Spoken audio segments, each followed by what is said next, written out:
আমরা কি তৃতীয় বিশ্বযুদ্ধের দোরগোড়ায় দাঁড়িয়ে আছি? মধ্যপ্রাচ্যের আকাশ এখন যুদ্ধের কালো মেঘে ঢাকা। একদিকে আমেরিকা আর ইসরায়েল, অন্যদিকে ইরান আর তার শক্তিশালী মিত্ররা। কিন্তু এবারকার পরিস্থিতি আগের সববারের চেয়ে আলাদা। কেন হোয়াইট হাউসের ভেতরে জেনারেলরা ঘামছেন? কেন তারা বলছেন ইরান কোনো ভেনেজুয়েলা নয়? হিজবুল্লাহর হুঁশিয়ারি, আমরা তৈরি। শুরুটা করি লেবানন থেকে। হিজবুল্লাহর বর্তমান সেক্রেটারি জেনারেল শেখ নাঈম কাসেম স্পষ্ট ভাষায় বলে দিয়েছেন, যথেষ্ট হয়েছে। তিনি হুঁশিয়ারি দিয়েছেন যে যদি আমেরিকা বা ইসরায়েল ইরানের ওপর কোনো হামলা চালায়, তবে হিজবুল্লাহ চুপ করে বসে থাকবে না। তাদের কাছে জমি নিজেদের, আর সেটা রক্ষা করার লড়াইও বৈধ। তারা বিজয় অথবা মৃত্যু, এই দুই পরিস্থিতির জন্যই প্রস্তুত। ডোনাল্ড ট্রাম্পের পিস থ্রু স্ট্রেংথ বা শক্তির মাধ্যমে শান্তি প্রতিষ্ঠার নীতিকে তিনি স্রেফ আধুনিক উপনিবেশবাদ বলে উড়িয়ে দিয়েছেন। সোজা কথা হলো, ইরানকে আঘাত করলে লেবানন থেকে আগুনের বৃষ্টি শুরু হবে। কেন ভয় পাচ্ছে আমেরিকা? আমেরিকার পেন্টাগনের ভেতরে এখন চরম অস্থিরতা। নিউ ইয়র্ক টাইমসের রিপোর্ট অনুযায়ী ট্রাম্প প্রশাসন ইরানের পারমাণবিক স্থাপনায় হামলার পরিকল্পনা করছে ঠিকই, কিন্তু সামরিক উপদেষ্টারা বারবার সাবধান করছেন। কেন? ইরান কোনো ছোট দেশ নয়। তারা ভেনেজুয়েলা বা ইরাকের মতো দুর্বল নয়। তাদের কাছে আছে অত্যাধুনিক মিসাইল সিস্টেম এবং কয়েক দশকের যুদ্ধের অভিজ্ঞতা। রাশিয়া ও চীনের সমর্থন। সবচেয়ে বড় ভয়ের কারণ হলো রাশিয়া। পুতিন সরাসরি ইরানকে গোয়েন্দা তথ্য এবং অস্ত্র দিয়ে সাহায্য করছেন। এর ওপর চীন এবং উত্তর কোরিয়াও এই লড়াইয়ে জড়িয়ে পড়তে পারে বলে আশঙ্কা করা হচ্ছে। পেন্টাগনের জেনারেলরা খুব ভালো করেই জানেন, ইরানে একবার হামলা চালানো মানে হলো এমন এক রক্তক্ষয়ী যুদ্ধে জড়িয়ে পড়া যা হয়তো বছরের পর বছর চলবে এবং যা নিয়ন্ত্রণ করা আমেরিকার পক্ষে অসম্ভব হয়ে দাঁড়াবে। 2003 সালের পর সবচেয়ে বড় সামরিক প্রস্তুতি। আপনারা জানলে অবাক হবেন, গত ফেব্রুয়ারি মাসের মাঝামাঝি থেকে এই পর্যন্ত মধ্যপ্রাচ্যে আমেরিকার 85টি ফুয়েল ট্যাঙ্কার এবং 170টিরও বেশি কার্গো প্লেন অবতরণ করেছে। ইসরায়েলের বেন গুরিয়ন এয়ারপোর্টে একের পর এক মার্কিন বোয়িং KC-135 ট্যাঙ্কার নামতে দেখা গেছে। শুধু তাই নয়, বিশ্বের বৃহত্তম যুদ্ধজাহাজ USS জেরাল্ড আর ফোর্ড এখন এই অঞ্চলে মোতায়েন। সাথে আছে USS আব্রাহাম লিঙ্কন। 2003 সালের ইরাক যুদ্ধের পর মধ্যপ্রাচ্যে আমেরিকার এত বড় সামরিক সমাবেশ আর দেখা যায়নি। আমেরিকা তাদের দূতাবাস থেকে কর্মীদের সরিয়ে নিচ্ছে। এসবে ইঙ্গিত দিচ্ছে যে পরিস্থিতি অত্যন্ত ভয়াবহ। ইরানের পাল্টা জবাব। এদিকে তেহরান থেকে ইরানের সেনাপ্রধান major general Abdur Rahim Musavi হুঙ্কার ছেড়েছেন। তিনি বলেছেন, ইরান তার সর্বশক্তি দিয়ে আত্মরক্ষা করবে। তারা কোনো হুমকির কাছে মাথা নত করবে না। ইরানের হাতে থাকা বিশাল মিসাইল ভান্ডার মুহূর্তের মধ্যে পুরো মধ্যপ্রাচ্যে থাকা মার্কিন ঘাঁটিগুলোকে ধ্বংস করে দেওয়ার ক্ষমতা রাখে। মধ্যপ্রাচ্যের আকাশ এখন বারুদের গন্ধে ভারী। একদিকে ইরানের সুপ্রিম লিডার আয়াতুল্লাহ খামেনেই হুঙ্কার দিচ্ছেন যে মার্কিন যুদ্ধজাহাজগুলোকে তারা সমুদ্রের তলদেশে পাঠিয়ে দেবেন। অন্যদিকে ডোনাল্ড ট্রাম্পের নির্দেশে পেন্টাগন তাদের শ্রেষ্ঠ অস্ত্রশস্ত্র মোতায়েন করেছে। ইরানের এই বিশাল মিসাইল ও ড্রোন ভান্ডারের বিপরীতে আমেরিকা কিভাবে পাল্টা লড়াইয়ের প্রস্তুতি নিয়েছে? কার পাল্লা ভারী? ব্যালিস্টিক মিসাইল বনাম প্যাট্রিয়ট, বুলেট বনাম বুলেট। ইরানের সবচেয়ে বড় শক্তি হলো তাদের ব্যালিস্টিক মিসাইল। গত বছর জুনে কাতারস্থ মার্কিন ঘাঁটিতে ইরান যখন মিসাইল হামলা চালিয়েছিল, তখন আমেরিকার প্যাট্রিয়ট ব্যাটারিগুলো সেগুলো মাঝ আকাশেই ধ্বংস করে দেয়। একে বলা হচ্ছে মার্কিন সামরিক ইতিহাসের অন্যতম বড় সাফল্য। কিন্তু সমুদ্রের উপর যখন হামলা হয়, তখন কাজ করে মার্কিন নৌবাহিনীর ডেস্ট্রয়ার। তারা ব্যবহার করে SM-3 মিসাইল। এটি মাটির 65,000 ফুট উপরে গিয়ে ইরানি মিসাইলকে এমনভাবে ধাক্কা দেয় যে কোনো বিস্ফোরক ছাড়াই গতির জোরে তা ধ্বংস হয়ে যায়। একে বিজ্ঞানীরা বলেন হিট টু কিল প্রযুক্তি। ঠিক যেন একটা বন্দুকের গুলি দিয়ে অন্য একটা গুলিকে মাঝ আকাশে থামিয়ে দেয়া। ড্রোন আতঙ্ক। F-35 কি সমাধান? ইরান প্রচুর পরিমাণে ড্রোন যেমন শাহেদ 139 তৈরি করে। এগুলো ঘন্টার পর ঘন্টা আকাশে ভেসে থাকতে পারে এবং নজরদারির পাশাপাশি বোমাও ফেলতে পারে। কিন্তু আমেরিকার কাছে আছে F-35C এবং F-15E এর মতো স্টেলথ ফাইটার জেট। সম্প্রতি মার্কিন ম্যারিন পাইলটরা তাদের F-35 দিয়ে ইরানি ড্রোন ধ্বংস করে দেখিয়েছে যে ড্রোনের ঝিলিক আমেরিকার রাডার ফাঁকি দিতে পারবে না। এছাড়া E-2D রাডার প্লেনগুলো আকাশে সবসময় নজর রাখছে, যাতে ঝাঁকে ঝাঁকে ড্রোন এলেও সেগুলো চিহ্নিত করে ধ্বংস করা যায়। আমেরিকান পাইলটরা এখন এন্টি ড্রোন ট্যাকটিক্সে বিশেষজ্ঞ হয়ে উঠেছেন। সুইমিং পুলের বোট বনাম মার্কিন নেভি। ইরান মাঝে মাঝেই তাদের ছোট ছোট স্পিড বোট দিয়ে মার্কিন জাহাজগুলোকে সোয়ার্ম বা ছেকে ধরার ভয় দেখায়। আগে হয়তো এটা কাজ করত, কিন্তু এখন পরিস্থিতি ভিন্ন। আমেরিকার ডেস্ট্রয়ার এবং ড্রোনগুলো এখন 24 ঘন্টা নজর রাখছে। সম্প্রতি একটি সুইডিশ ট্যাঙ্কারকে যখন ইরানি বোটগুলো বিরক্ত করছিল, তখন মার্কিন ডেস্ট্রয়ার USS MC ফল সেগুলোকে মুহূর্তের মধ্যে তাড়িয়ে দিয়েছে। ছোট বোট দিয়ে আধুনিক মিসাইল সজ্জিত জাহাজের সামনে দাঁড়ানো এখন অনেকটা আত্মহত্যার শামিল। ক্রুজ মিসাইল, সাপের মতো আঁকাবাঁকা পথ। ক্রুজ মিসাইল খুবই বিপজ্জনক, কারণ এগুলো সমুদ্রের একদম উপর দিয়ে সাপের মতো এঁকে বেঁকে আসে, যা রাডারে ধরা কঠিন। কিন্তু আমেরিকার নৌবাহিনীর কাছে আছে সি উইচ সিস্টেম। এটি 1 মিনিটে কয়েক হাজার রাউন্ড গুলি ছুড়ে একটা আগুনের দেয়াল তৈরি করতে পারে। এছাড়া SM-6 এবং সি স্প্যারো মিসাইলগুলো কয়েক মাইল দূরে থাকতেই এই ক্রুজ মিসাইলগুলোকে শেষ করে দিতে পারে। কেন এই পরিস্থিতি এত জটিল? ট্রাম্প প্রশাসন অনেক আগে থেকেই চাইছিল ইরানের এই মিসাইল ফ্যাক্টরিগুলো বন্ধ করতে। যদি কূটনীতি ব্যর্থ হয়, তবে পেন্টাগনের টার্গেট লিস্টে সবার উপরে থাকবে ইরানের এই ড্রোন আর মিসাইল তৈরির কারখানাগুলো।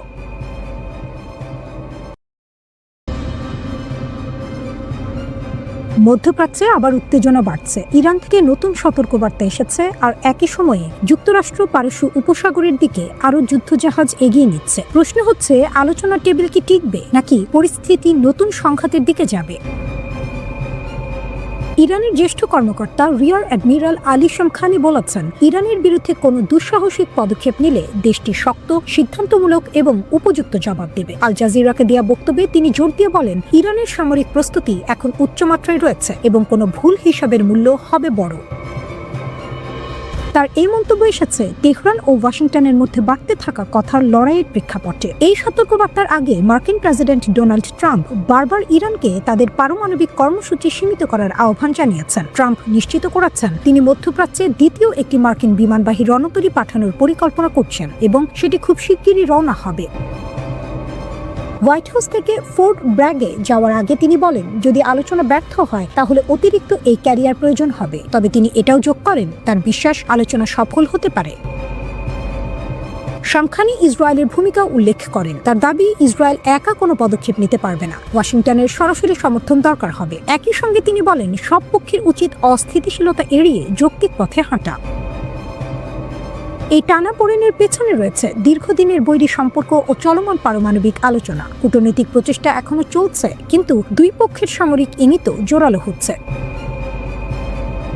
এদিকে ট্রাম্প এক সংবাদ সম্মেলনে নানা প্রশ্নের উত্তর দেন। তাকে জিজ্ঞেস করা হয়, দ্বিতীয় বিমানবাহী রণতরী পাঠানোর সিদ্ধান্ত কেন? তিনি বলেন, যদি চুক্তি না হয় তাহলে আমাদের এটি লাগবে, যদি চুক্তি হয় তাহলে হয়তো প্রয়োজন হবে না। এটি খুব শিগগিরই রওনা হবে, আমাদের বড় শক্তি প্রস্তুত আছে। ইরান আলোচনায় সফল হবে কিনা এই প্রশ্নে ট্রাম্প বলেন, তিনি মনে করেন আলোচনা সফল হবে, তবে যদি না হয় তাহলে ইরানের জন্য খুব খারাপ দিন অপেক্ষা করছে। তিনি ভেনেজুয়েলার সঙ্গেও সম্পর্কের কথা বলেন, জানান মার্কিন তেল কোম্পানিগুলো সেখানে কাজ করছে, তেল উত্তোলন ও বিক্রি করছে এবং সম্পর্ক এখন খুব ভালো। একইভাবে তিনি ন্যাটোর সঙ্গে সম্পর্ককে খুব ভালো বলে উল্লেখ করেন। ইসরায়েলের প্রধানমন্ত্রী বেনিয়ামিন নেতানিয়াহুর সঙ্গে বৈঠকের প্রসঙ্গেও তিনি কথা বলেন। ট্রাম্প জানান, ইরানের সঙ্গে ন্যায্য ও ভালো চুক্তি না হলে পরিস্থিতি খুব কঠিন হবে। তিনি বলেন, চুক্তি না হলে দ্বিতীয় ধাপে যেতে হবে, আর সেই ধাপ তাদের জন্য খুব কঠিন হবে। এদিকে পারস্য উপসাগরে মার্কিন যুদ্ধজাহাজের উপস্থিতি বাড়ছে। ঠিক সেই সময় ইরানের সর্বোচ্চ নেতা আয়াতুল্লাহ আলী খামেনি দৃঢ় বার্তা দিচ্ছেন। ইসলামী বিপ্লবের বার্ষিকীতে তিনি দেশ জুড়ে সমাবেশের প্রশংসা করে বলেন, ইসলামী প্রজাতন্ত্র শক্তিশালী এবং শত্রুরা হতাশ। খামেনি যুক্তরাষ্ট্রের চাপে উপহাস করেন এবং বলেন, বাইরের হুমকি ইরানকে দুর্বল করতে পারেনি, পারমাণবিক আলোচনা চলছে, তবে তা ভঙ্গুর। তিনি আরেকটি যুদ্ধের আশঙ্কাকে ছোট করে দেখেন এবং ইরানের স্থিতিস্থাপকতাকে জোর দিয়ে তুলে ধরেন। ইরানের ব্যালিস্টিক মিসাইল, এটা এখন শুধু সামরিক বিষয় না, এটা রাজনৈতিক শক্তিরও প্রতীক। ওমানের মাস্কাটে যুক্তরাষ্ট্রের সঙ্গে উচ্চ পর্যায়ে বৈঠকে বসাচ্ছে ইরান, কিন্তু একটি জিনিস তারা পরিষ্কার করে দিয়েছে, ব্যালিস্টিক ক্ষেপণাস্ত্র কর্মসূচি কোনোভাবে আলোচনা টেবিলে আসবে না। তেহরানের বক্তব্য, এই মিসাইল ভান্ডার তাদের জাতীয় নিরাপত্তার মূল স্তম্ভ, এখানে আপোষের প্রশ্নই ওঠে না। কেন এত কঠোর অবস্থান? পশ্চিমা গোয়েন্দা সংস্থাগুলোর তথ্য অনুযায়ী ইরানের হাতে বর্তমানে ৩,০০০-এরও বেশি ব্যালিস্টিক ক্ষেপণাস্ত্র রয়েছে। এদের মধ্যে অনেকগুলোর পাল্লা প্রায় ২,০০০ কিলোমিটার বা তারও বেশি। মানে কি, পুরো ইসরায়েল, উপসাগরীয় অঞ্চল এবং মধ্যপ্রাচ্যে থাকা মার্কিন সামরিক ঘাঁটি সবই এই মিসাইলের আওতায়। এটা শুধু সংখ্যার খেলা না, প্রযুক্তিও গুরুত্বপূর্ণ। সম্প্রতি ইরান খোরামশার-4 নামের একটি ক্ষেপণাস্ত্র প্রদর্শন করেছে। দাবি করা হচ্ছে এটি উচ্চ গতিতে উঠতে পারে এবং আধুনিক আকাশ প্রতিরক্ষা ব্যবস্থাকে ফাঁকি দিতে সক্ষম। এছাড়া সেজেল, ইমাদ এবং শাহাব-3 এর মতো ক্ষেপণাস্ত্র আগেই তাদের ভান্ডারে ছিল। এগুলো মিলিয়ে ইরান এমন একটি প্রতিরোধ ব্যবস্থা তৈরি করেছে যা সরাসরি হামলা ঠেকানোর ক্ষমতা রাখে বলে তারা মনে করে। 2025 সালের জুন মাসে ইসরায়েলের সঙ্গে 12 দিনব্যাপী সংঘাত এই শক্তির বাস্তব পরীক্ষা হয়ে দাঁড়ায়। ইসরায়েল বলেছিল তারা ইরানের বহু লঞ্চার ধ্বংস করেছে, কিন্তু যুদ্ধের ফলাফল বিশ্লেষণ করলে দেখা যায় ইরানের একাধিক ক্ষেপণাস্ত্র ইসরায়েলের অত্যাধুনিক আকাশ প্রতিরক্ষা ভেদ করে কেন্দ্র ও উত্তরাঞ্চলে আঘাত হেনেছিল। এই সংঘাতের পর আন্তর্জাতিক বিশ্লেষকদের ধারণা ইরান তাদের ক্ষেপণাস্ত্র কর্মসূচি আরও দ্রুতগতিতে এগিয়েছে। বিভিন্ন গোয়েন্দা প্রতিবেদনে বলা হচ্ছে তেহরান এখন প্রতি মাসে কয়েকশো ব্যালিস্টিক মিসাইল তৈরি করতে পারে। আরেকটি গুরুত্বপূর্ণ বিষয় হলো তাদের মিসাইল সিটি। এগুলো ভূগর্ভস্থ বিশাল ক্যানেল নেটওয়ার্ক, যেখানে ক্ষেপণাস্ত্র সংরক্ষণ করা হয়। ফলে বিমান হামলা করলেও সব ধ্বংস করা কঠিন। অর্থাৎ শুধু অস্ত্র নয়, সংরক্ষণ ব্যবস্থাও কৌশলগতভাবে শক্তিশালী করা হয়েছে। এবার আসি কূটনীতির দিকে। বর্তমান ট্রাম্প প্রশাসন ওমান আলোচনায় ইরানের সাথে 5টি কঠিন শর্ত দিয়েছে। এর মধ্যে রয়েছে ব্যালিস্টিক ক্ষেপণাস্ত্র কর্মসূচি পুরোপুরি বন্ধ করা। কিন্তু সামরিক বিশেষজ্ঞদের মতে এই ক্ষেপণাস্ত্রগুলোই ইরানের প্রধান প্রতিরক্ষা ঢাল, কারণ ইরানের বিমান বাহিনী তুলনামূলকভাবে দুর্বল এবং আধুনিক যুদ্ধ বিমান কম। তাই দূরপাল্লার ক্ষেপণাস্ত্রই তাদের সবচেয়ে কার্যকর প্রতিরোধ ব্যবস্থা। এই বাস্তবতায় ইরান যদি মিসাইল কর্মসূচি ছেড়ে দেয় তাহলে তারা সরাসরি বিদেশি আক্রমণের ঝুঁকিতে পড়তে পারে, এমনটাই মনে করছেন অনেক বিশ্লেষক। ইরানি কর্মকর্তারাও স্পষ্ট করে দিয়েছেন এই ইস্যুতে চাপ দিলে আলোচনা ভেস্তে যেতে পারে। অর্থাৎ কূটনৈতিক সমাধানের দরজা বন্ধ হয়ে গেলে মধ্যপ্রাচ্যে নতুন করে বড় অস্থিরতা তৈরি হতে পারে।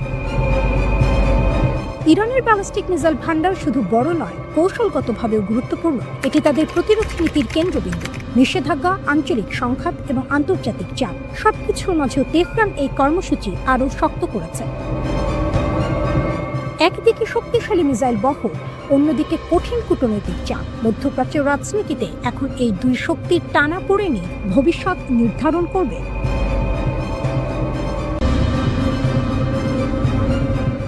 ইরানের মিসাইল কারখানাগুলো থেমে নেই, আর সেই শব্দে অস্বস্তিতে ইসরায়েল। প্রতি মাসে শতাধিক ব্যালিস্টিক ক্ষেপণাস্ত্র বানাচ্ছে ইরান। শুনতে অবিশ্বাস্য লাগছে, কিন্তু ইসরায়েলি সংবাদ মাধ্যমের দাবি এটাই এখন বাস্তবতা। আর এই খবরেই নাকি তেল আবিবে ঘুম হারাম। ওয়াইনেট নিউজের প্রতিবেদনে বলা হয়েছে ইরানের ভূগর্ভস্থ মিসাইল সিটিগুলোতে দ্রুতগতিতে ক্ষেপণাস্ত্র উৎপাদন চলছে। 2025 সালের জুনে ইসরায়েল ইরান সংক্ষিপ্ত যুদ্ধে ইসরায়েল দাবি করেছিল তারা ইরানের বহু লঞ্চার ধ্বংস করেছে। কিন্তু নতুন গোয়েন্দা তথ্য বলছে ইরান আবার ভান্ডার ভরে ফেলছে। মাসে শত শত ক্ষেপণাস্ত্র তৈরি হচ্ছে। ইসরায়েলের প্রধানমন্ত্রী বেনিয়ামিন নেতানিয়াহু আশঙ্কা করছেন ইরান পারমাণবিক কর্মসূচির বিকল্প হিসেবে এখন ক্ষেপণাস্ত্র শক্তিকেই প্রধান হাতিয়ার বানাচ্ছে। অর্থাৎ যদি পারমাণবিক ইস্যুতে চাপ আসে তাহলে সংখ্যার জোরে মিসাইল। এই কর্মসূচির স্থপতি ছিলেন আইআরজিসির অ্যারোস্পেস ফোর্সের কমান্ডার আমির আলী হাজিজাদে। গত যুদ্ধের শুরুতেই তিনি নিহত হন, কিন্তু তার পরিকল্পনা থেমে থাকেনি, বরং ইরান আরও গতি বাড়িয়েছে। ইরান বর্তমানে সেজিল, ইমাদ এবং খোরামশার নামের দীর্ঘ পাল্লার ক্ষেপণাস্ত্র ব্যবহার করছে। এগুলো প্রায় 2500 কিলোমিটার দূরের লক্ষ্যবস্তুতে আঘাত হানতে পারে। ভাবুন, এই দূরত্ব মানে ইসরায়েলের পুরো ভূখণ্ডই তাদের রেঞ্জের মধ্যে। এমনকি মধ্যপ্রাচ্যে ছড়িয়ে থাকা মার্কিন ঘাঁটিগুলো এসব ক্ষেপণাস্ত্রে 1800 কেজি পর্যন্ত বিস্ফোরক বহন করা যায়। কঠিন তরল জ্বালানি চালিত এই মিসাইলগুলো নির্দিষ্ট পথে মহাকাশের উচ্চতায় উঠে লক্ষ্যবস্তুতে আঘাত করে। গত যুদ্ধে ইসরায়েলের আকাশ প্রতিরক্ষা ব্যবস্থা প্রায় 86% ক্ষেপণাস্ত্র ঠেকাতে পেরেছিল, কিন্তু বাকিগুলো আঘাত হানে অন্তত 29 জন নিহত হয়। অবকাঠামোগত বড় ক্ষতি হয়। এখানেই ইরানের কৌশল, সংখ্যা। ইসরায়েলি সামরিক বিশ্লেষক রন বেন ইশাইয়ের মতে ইরান জানে প্রতিরক্ষা ব্যবস্থা যত উন্নতই হোক, শত শত ক্ষেপণাস্ত্র একসঙ্গে ছোড়া হলে সব আটকানো সম্ভব নয়। কিছু না কিছু ঢুকে পড়বেই। এটা এক ধরনের স্যাচুরেশন স্ট্র্যাটেজি, প্রতিরক্ষাকে সংখ্যার চাপে ভেঙে দেয়া। ইরান কেন এত জোর দিচ্ছে ক্ষেপণাস্ত্রে? কারণ তাদের মতে এটি তাদের নিরাপত্তার রক্ষা কবচ। যুক্তরাষ্ট্রের সঙ্গে আলোচনায় তাই তারা স্পষ্ট জানিয়ে দিয়েছে ক্ষেপণাস্ত্র কর্মসূচি একটি রেড লাইন, এ নিয়ে কোনো আপোষ হবে না। আইআরজিসির কর্মকর্তারা দাবি করছেন এই শক্তির কারণে যুক্তরাষ্ট্র সরাসরি হামলা না করে আলোচনায় ফিরেছে। অন্যদিকে ইসরায়েল চায় সম্পূর্ণ ভিন্ন কিছু। নেতানিয়াহু এখন ওয়াশিংটন সফরের প্রস্তুতি নিচ্ছেন। তিনি চাইছেন প্রেসিডেন্ট ডোনাল্ড ট্রাম্প ইরানকে কোনো ছাড় না দেন। তার যুক্তি, ইরান এখন তুলনামূলক দুর্বল অবস্থায় আছে, এটাই সময় তাদের ক্ষেপণাস্ত্র কর্মসূচি থামানো। ইসরায়েলের ধারণা শুধু পারমাণবিক সমঝোতা যথেষ্ট নয়, যদি মিসাইল শক্তি অক্ষত থাকে তাহলে হুমকি থেকেই যাবে। এদিকে ইরান অতীতেও ক্ষেপণাস্ত্র শক্তির প্রদর্শন করেছে। 2019 সালে সৌদি আরবের আরামকো তেল স্থাপনায় হামলা, 2024 সালে ইরাকের কুর্দিস্তানে তথাকথিত মোসাদ ঘাঁটিতে আঘাত। কাতার, ইরাক, পাকিস্তান বিভিন্ন জায়গায় তারা বার্তা দিয়েছে। তেহরান স্পষ্ট হুঁশিয়ারি দিয়েছে ভবিষ্যতে কোনো আগাম সতর্কতা ছাড়াই হামলা হতে পারে। একদিকে দ্রুত ক্ষেপণাস্ত্র উৎপাদন, অন্যদিকে প্রতিরক্ষা ব্যবস্থার উন্নয়ন, উপরে কূটনৈতিক আলোচনা, নিচে সামরিক প্রস্তুতি। এই মুহূর্তে মধ্যপ্রাচ্য যেন এক বারুদের স্তূপের ওপর দাঁড়িয়ে।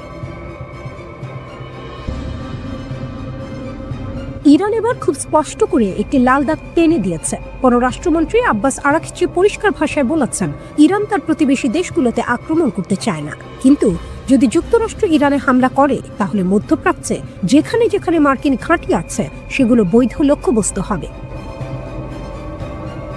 আল জাজিরাকে দেওয়া সাক্ষাৎকারে তিনি বলেন, ইরান সরাসরি আমেরিকার মূল ভূখণ্ডে আঘাত করতে পারবে না, কিন্তু ইরাক, কাতার, বাহরাইন বা অন্যান্য দেশে যেখানে মার্কিন সেনা মোতায়েন আছে সেখানে জবাব দিতে পারবে এবং দেবে। এই বক্তব্যের কেন্দ্রে আছে ইরানের পারমাণবিক কর্মসূচি। আরাকচি স্পষ্ট করেছেন, ইরান তাদের সমৃদ্ধ ইউরেনিয়াম দেশের ভেতরেই রাখবে। কত শতাংশ সমৃদ্ধ করা হবে সেটা নির্ধারণ করবে তাদের জাতীয় প্রয়োজন অনুযায়ী। তার ভাষায়, ইউরেনিয়াম সমৃদ্ধকরণ ইরানের অধিকার এবং এটি নিয়ে কোনো আপোষ হবে না। জিরো এনরিচমেন্ট অর্থাৎ একেবারেই সমৃদ্ধকরণ বন্ধ, এই প্রস্তাব তিনি সরাসরি নাকচ করেছেন। তিনি বলেন, অতীতে পারমাণবিক স্থাপনায় বোমা হামলা হয়েছে, কিন্তু তাতে ইরানের প্রযুক্তিগত সক্ষমতা মুছে যায়নি। তবে তিনি এটাও বলেছেন, সমস্যার সমাধান যুদ্ধ নয়, আলোচনা, কিন্তু সেই আলোচনা হতে হবে সম্মানজনক ও বাস্তবসম্মত। চাপ, হুমকি বা জোর জবরদস্তি দিয়ে কোনো চুক্তি সম্ভব নয়। এখন পর্যন্ত ওয়াশিংটনের সঙ্গে যোগাযোগ হয়েছে পরোক্ষভাবে এবং শুধু পারমাণবিক ইস্যুতে সীমাবদ্ধ।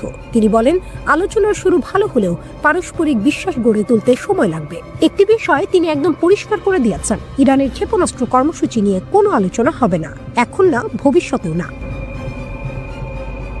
অন্যদিকে তিনি যুক্তরাষ্ট্রকে অভিযুক্ত করেছেন তারা ইসরায়েলকে মধ্যপ্রাচ্যে আধিপত্য বিস্তারে সহায়তা করছে। তার মতে, বর্তমান পরিস্থিতি আত্মরক্ষার জন্য নয়, বরং ইসরায়েলকে আঞ্চলিক শ্রেষ্ঠত্ব দেওয়ার জন্য তৈরি করা হয়েছে। এই বক্তব্য এমন এক সময় এসেছে যখন যুক্তরাষ্ট্র ইরানের ওপর চাপ বাড়াচ্ছে। প্রেসিডেন্ট ডোনাল্ড ট্রাম্প বলেছেন, চুক্তি করতে তাদের তাড়া নেই, কিন্তু চুক্তি না হলে খুব কঠিন পরিণতি হবে। তিনি একটি নির্বাহী আদেশে সই করেছেন, যার মাধ্যমে ইরানি পণ্য আমদানি করা দেশগুলোর ওপর শুল্ক আরোপ করা হবে। যুক্তরাষ্ট্রের অর্থ মন্ত্রণালয়ও নতুন নিষেধাজ্ঞা ঘোষণা করেছে ব্যক্তি, কোম্পানি ও জাহাজের ওপর।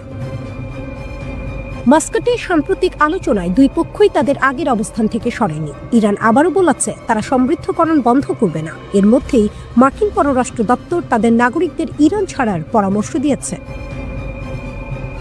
কূটনীতি চলছে, কিন্তু ঝুঁকি এখন অনেক বেশি। মধ্যপ্রাচ্যে ইরানের আশেপাশে নৌ ও বিমান বহর সহ বড় ধরনের সামরিক সমাবেশ গড়ে তোলাচ্ছে যুক্তরাষ্ট্র। ট্রাম্প দাবি করেছেন, ইরানকে ইউরেনিয়াম সমৃদ্ধকরণ থেকে সরে আসতে হবে। এর পাশাপাশি ব্যালিস্টিক ক্ষেপণাস্ত্র উৎপাদন ও আশেপাশের অঞ্চলের সশস্ত্র গোষ্ঠীগুলোকে সমর্থন দেওয়া বন্ধ করতে হবে, অন্যথায় ফের ইরানের হামলা চালানো হবে বলে হুমকি দিয়েছেন তিনি। ইউরেনিয়াম সমৃদ্ধকরণের মাধ্যমে ইরান পারমাণবিক বোমা তৈরির প্রচেষ্টা চালাচ্ছে বলে সন্দেহ যুক্তরাষ্ট্র ও ইসরায়েল সহ পশ্চিমা শক্তিগুলোর। ইরান দীর্ঘদিন ধরে বলে আসছে তাদের পারমাণবিক প্রকল্পগুলো শান্তিপূর্ণ উদ্দেশ্যে নিবেদিত, পারমাণবিক জ্বালানি দিয়ে বোমা বানানোর কোনো ইচ্ছা তাদের নেই। রয়টার্স লিখেছে, ইরানের পারমাণবিক প্রকল্প ঘিরে পশ্চিমের সঙ্গে দীর্ঘদিনের বিরোধ নিয়ে উভয় পক্ষই কূটনীতি পুনরুজ্জীবনের ইঙ্গিত দেওয়া সত্ত্বেও আরাকচি সুনির্দিষ্ট বিষয়ের বাইরে আলোচনা আরও বিস্তৃত করার বিষয়টি উপেক্ষা করেছেন। যদি হঠাৎ আকাশ ভরে যায় হাজার হাজার ড্রোনে, ভাবুন এক মুহূর্তের জন্য ওমান সাগর বা পারস্য উপসাগর থেকে আমেরিকার একটি বিশাল বিমানবাহী রণতরী ইরানের দিকে এগিয়ে আসছে। সঙ্গে আছে ডেস্ট্রয়ার, ফ্রিগেট, মিসাইলবাহী যুদ্ধ জাহাজ, একটি পূর্ণাঙ্গ ক্যারিয়ার স্ট্রাইক গ্রুপ। হঠাৎ রাডারে ধরা পড়ল অস্বাভাবিক কিছু। আকাশে উঠছে শত শত, না হাজার হাজার ড্রোন। সবগুলোর লক্ষ্য একটাই, এই বহরের নেতা বিশাল এয়ারক্রাফট ক্যারিয়ার। এটাই হচ্ছে সেই ভয়ঙ্কর কৌশল যেটা নিয়ে এখন সামরিক বিশ্লেষকরা সবচেয়ে বেশি আলোচনা করছেন। এয়ারক্রাফট ক্যারিয়ার কি অজেয়? আমরা সাধারণত ভাবি আমেরিকার বিমানবাহী রণতরী মানেই অজেয় শক্তি। এগুলোর এয়ার ডিফেন্স খুব শক্তিশালী, আছে আধুনিক রাডার, এয়ার ডিফেন্স গান, একের পর এক মিসাইল সিস্টেম। কিন্তু একটা বড় সমস্যা আছে, এগুলো একসাথে হাজার হাজার লক্ষ্যবস্তু মোকাবিলার জন্য তৈরি না। যদি একসাথে অল্প কয়েকটা মিসাইল আসে, ঠেকানো সম্ভব, কিন্তু যদি আকাশ ভরে যায় ড্রোনে, সবগুলোকে ধ্বংস করা প্রায় অসম্ভব। আর এখানেই আসে ইরানের ভয়ঙ্কর পরিকল্পনা। কামিকাজে ড্রোন ইরানের সবচেয়ে বড় অস্ত্র। ইরানের ইসলামী বিপ্লবী গার্ড বাহিনী IRGC বছরের পর বছর ধরে হাজার হাজার কামিকাজে ড্রোন তৈরি করেছে। সবচেয়ে পরিচিত দুটি মডেল শাহিদ 131, শাহিদ 136। এই ড্রোনগুলো কতটা ভয়ঙ্কর তা ইউক্রেন যুদ্ধ দেখলেই বোঝা যায়। ইরান এই প্রযুক্তি রাশিয়াকে দিয়েছে, রাশিয়া সেই ডিজাইন ব্যবহার করে বানিয়েছে জেরান ড্রোন। আজ ইউক্রেনের শহরগুলোতে প্রতিদিন যে ড্রোন হামলা হচ্ছে তার পেছনে এই প্রযুক্তিই কাজ করছে। ড্রোন বনাম মিসাইল। কেন ড্রোন বেশি বিপজ্জনক? একটা মিসাইল খুব দামি, একটা ড্রোন তুলনামূলকভাবে অনেক সস্তা। কিন্তু সমস্যা হলো একসাথে হাজার হাজার ড্রোন ছোড়া যায়। এই কৌশলকে সামরিক ভাষায় বলা হয় সোয়ার্ম অ্যাটাক। এর মানে কি, শত্রুর এয়ার ডিফেন্স যতই শক্তিশালী হোক, সে সব লক্ষ্য ধরতে পারবে না, সবকিছুর উপর মিসাইল নষ্ট করতে পারবে না। শেষ পর্যন্ত কিছু ড্রোন ঢুকবে। আর একটা এয়ারক্রাফট ক্যারিয়ারে যদি ঠিক জায়গায় মাত্র কয়েকটি ড্রোন আঘাত করে, তাতেই ভয়াবহ ক্ষতি হতে পারে। ইরান কি এটা আগেও করেছে? হ্যাঁ, ইরান এর আগে ইসরায়েলের দিকে একসাথে অনেক মিসাইল ছুড়েছে, বড় পরিসরে হামলা চালিয়েছে। ফিলিস্তিনি প্রতিরোধ গোষ্ঠীও একই কৌশলে ইসরায়েলের এয়ার ডিফেন্স ভেদ করতে পেরেছিল। এখন সামরিক বিশ্লেষকরা বলছেন ইরান এই একই পদ্ধতি আমেরিকার বিমানবাহী রণতরীর বিরুদ্ধে ব্যবহার করতে পারে। এই দাবি তুলেছে সামরিক বিষয়ক ওয়েবসাইট ডিফেন্স সিকিউরিটি এশিয়া। ঝুঁকিতে কত বড় সম্পদ! এই মুহূর্তে মধ্যপ্রাচ্যে রয়েছে USS আব্রাহাম লিঙ্কন এবং আসার কথা আছে USS রুজভেল্ট। প্রতিটি এয়ারক্রাফট ক্যারিয়ারের দাম কয়েক বিলিয়ন ডলার। শুধু টাকার দিক থেকেই না, এগুলো আমেরিকার সামরিক অহংকারের প্রতীক। যদি ইরান কখনো একটি ক্যারিয়ার ডুবিয়ে দেয় বা মারাত্মকভাবে ক্ষতিগ্রস্ত করে, তাহলে সেটা হবে আমেরিকার জন্য ঐতিহাসিক ধাক্কা এবং ইরানের জন্য বিশাল কৌশলগত জয়। ইরানে এক সপ্তাহে 99টি ভূমিকম্প, প্রকৃতির খেলা নাকি যুদ্ধের প্রস্তুতি? ইরান, ইসরায়েল এবং যুক্তরাষ্ট্র এই তিন দেশকে ঘিরে মধ্যপ্রাচ্যে উত্তেজনা আবার নতুন করে মাথাচাড়া দিয়েছে। ঠিক এই সময়ে সামনে আসে একটি অস্বাভাবিক তথ্য। মাত্র এক সপ্তাহে ইরানে 99টি ভূমিকম্প। আর এখান থেকেই শুরু হয় জল্পনা, গুজব আর নানা ষড়যন্ত্র তত্ত্ব। প্রশ্ন হলো, এগুলো কি স্বাভাবিক ভূমিকম্প, নাকি গোপন পারমাণবিক পরীক্ষা, নাকি যুক্তরাষ্ট্র ও ইসরায়েলের সঙ্গে সম্ভাব্য যুদ্ধের প্রস্তুতি? কি ঘটেছে ইরানে? 2026 সালের 10 থেকে 16 জানুয়ারি, মাত্র 6 দিনের মধ্যে ইরানে মোট 99টি ভূমিকম্প রেকর্ড করা হয়। এই ভূমিকম্পগুলোর মধ্যে 72টির মাত্রা ছিল 3.0 এর আশেপাশে, 21টি ছিল 3 থেকে 4 মাত্রার মধ্যে, 5টি ছিল 4 থেকে 5 মাত্রার মধ্যে এবং মাত্র একটি ভূমিকম্প ছিল 5 থেকে 6 মাত্রার, অর্থাৎ বেশিরভাগ কম থেকে মাঝারি মাত্রার ভূমিকম্প।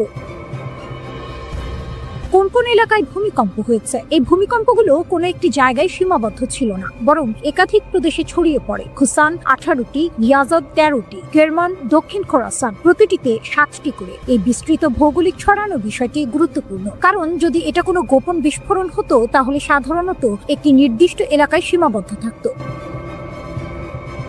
ইস্পাহান কেন এত গুরুত্বপূর্ণ? এখানেই শুরু হয় রাজনৈতিক বার্তা। ইস্পাহান প্রদেশে রয়েছে ইরানের গুরুত্বপূর্ণ পারমাণবিক স্থাপনা। এই জায়গায় রয়েছে গবেষণা রিঅ্যাক্টর, পারমাণবিক ল্যাব, জ্বালানি প্রস্তুত কেন্দ্র। আর এখানেই সমস্যা।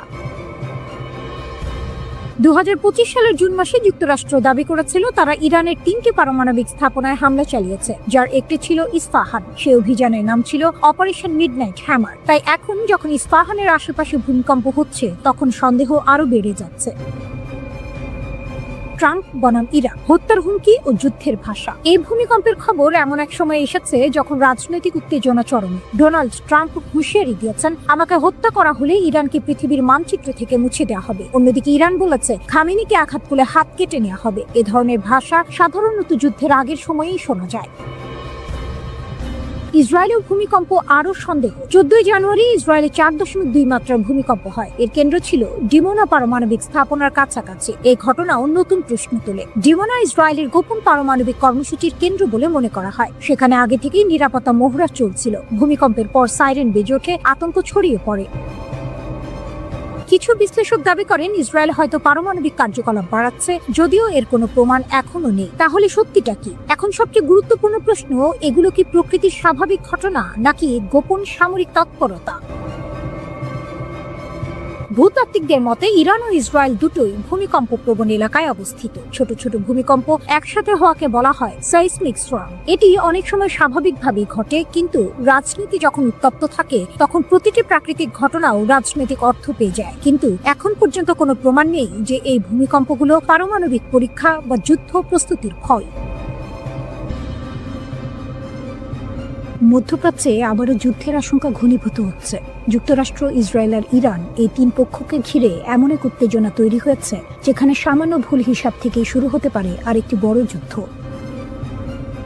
ইরানের বিপ্লবী গার্ড বাহিনী IRGC এর প্রধান commander major general Mohammad Pakpour সরাসরি সতর্কবার্তা দিয়েছেন যুক্তরাষ্ট্র ও ইসরায়েলকে। ইরানের রাষ্ট্রীয় টেলিভিশন প্রেস টিভিতে তিনি বলেন, ইরানের সেনারা এখন সর্বোচ্চ সতর্কতায় আছে আর তাদের হাত ট্রিগারে।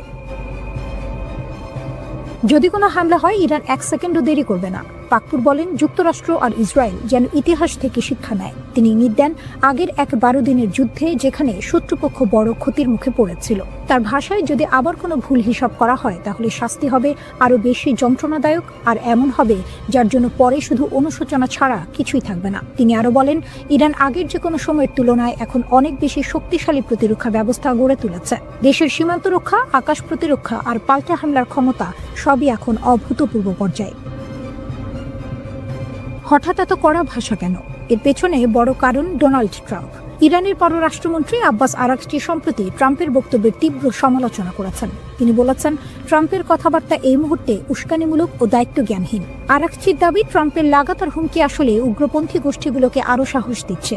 এই বক্তব্যগুলো সন্ত্রাসী নেটওয়ার্কগুলোর জন্য এক ধরনের মোটিভেশন হয়ে উঠছে।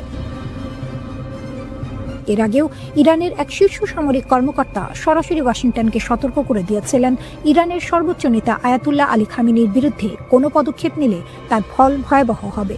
এই প্রেক্ষাপটেই আসে ইরানের সবচেয়ে কড়া বার্তা। এক ইরানি জেনারেল বলেন, আমরা ট্রাম্পের চিৎকারকে গুরুত্ব দিই না, কিন্তু তিনি জানেন যদি আমাদের নেতার দিকে কেউ হাত বাড়ায় তাহলে সেই হাত শুধু কাটা হবে না, আমরা তাদের পুরো দুনিয়ায় আগুনে জ্বালিয়ে দেব। তিনি আরো বলেন, শত্রুপক্ষের জন্য এই অঞ্চলে কোনো নিরাপদ জায়গা থাকবে না। ইরানের ভূখণ্ডের 1 ইঞ্চিও যদি লঙ্ঘন করা হয় তাহলে হুমকি বড় হওয়ার আগেই তা ধ্বংস করা হবে। অন্য পাশে যুক্তরাষ্ট্রও বসে নেই। মার্কিন সেন্ট্রাল কমান্ড জানিয়েছে মধ্যপ্রাচ্যে আরও যুদ্ধ বিমান মোতায়েন করা হচ্ছে। বিশ্লেষকদের মতে এটা স্পষ্ট ইঙ্গিত ওয়াশিংটন সম্ভাব্য সংঘাতের জন্য প্রস্তুতি নিচ্ছে। এই উত্তেজনার মাঝেই আরেকটি অদ্ভুত ঘটনা ঘটে।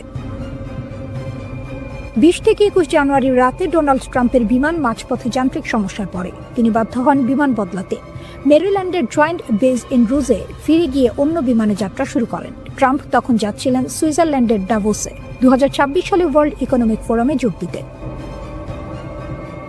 এই ঘটনার কয়েক ঘন্টা আগে ট্রাম্প ইরানকে আবার হুঁশিয়ারি দিয়েছিলেন। তার ভাষায়, যদি কিছু ঘটে পুরো দেশটাই উড়িয়ে দেওয়া হবে। আমার খুব কঠোর নির্দেশ আছে, কিছু হলেই তারা পৃথিবীর মানচিত্র থেকে মুছে যাবে। একদিকে ইরান বলছে তারা প্রস্তুত, ট্রিগারে হাত। অন্যদিকে যুক্তরাষ্ট্র বলছে হামলা হলে ধ্বংস অনিবার্য। এই মুহূর্তে মধ্যপ্রাচ্যে দাঁড়িয়ে আছে এক ভয়ঙ্কর মোড়ে।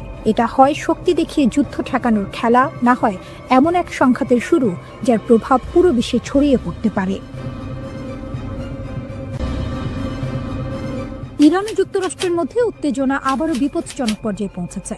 দুপক্ষের বক্তব্যে এখন আর কূটনৈতিক ভাষা নেই, আছে সরাসরি হুমকি, পাল্টা হুমকি এবং শক্তি প্রদর্শন। প্রশ্ন হচ্ছে, এই উত্তেজনা কি আবার যুদ্ধের দিকে গড়াচ্ছে? ইরানের সশস্ত্র বাহিনীর মুখপাত্র জেনারেল আবুল ফাজল শাখারি সরাসরি বলেছেন, ট্রাম্পের হুমকিকে আমরা খুব একটা গুরুত্ব দিই না, কিন্তু যদি আমাদের সর্বোচ্চ নেতার দিকে কোনো আক্রমণাত্মক হাত বাড়ানো হয় তাহলে সেই হাত কেটে ফেলা হবে। শুধু তাই নয়, তিনি আরও বলেন, আমরা তাদের শান্তি ও নিরাপত্তা কেড়ে নেব, তাদের পৃথিবী আগুনে পুড়বে। এই বক্তব্য এসেছে এমন এক সময়ে যখন ডোনাল্ড ট্রাম্প প্রকাশ্যে বলেছেন ইরানের নেতৃত্ব পরিবর্তনের প্রয়োজন আছে।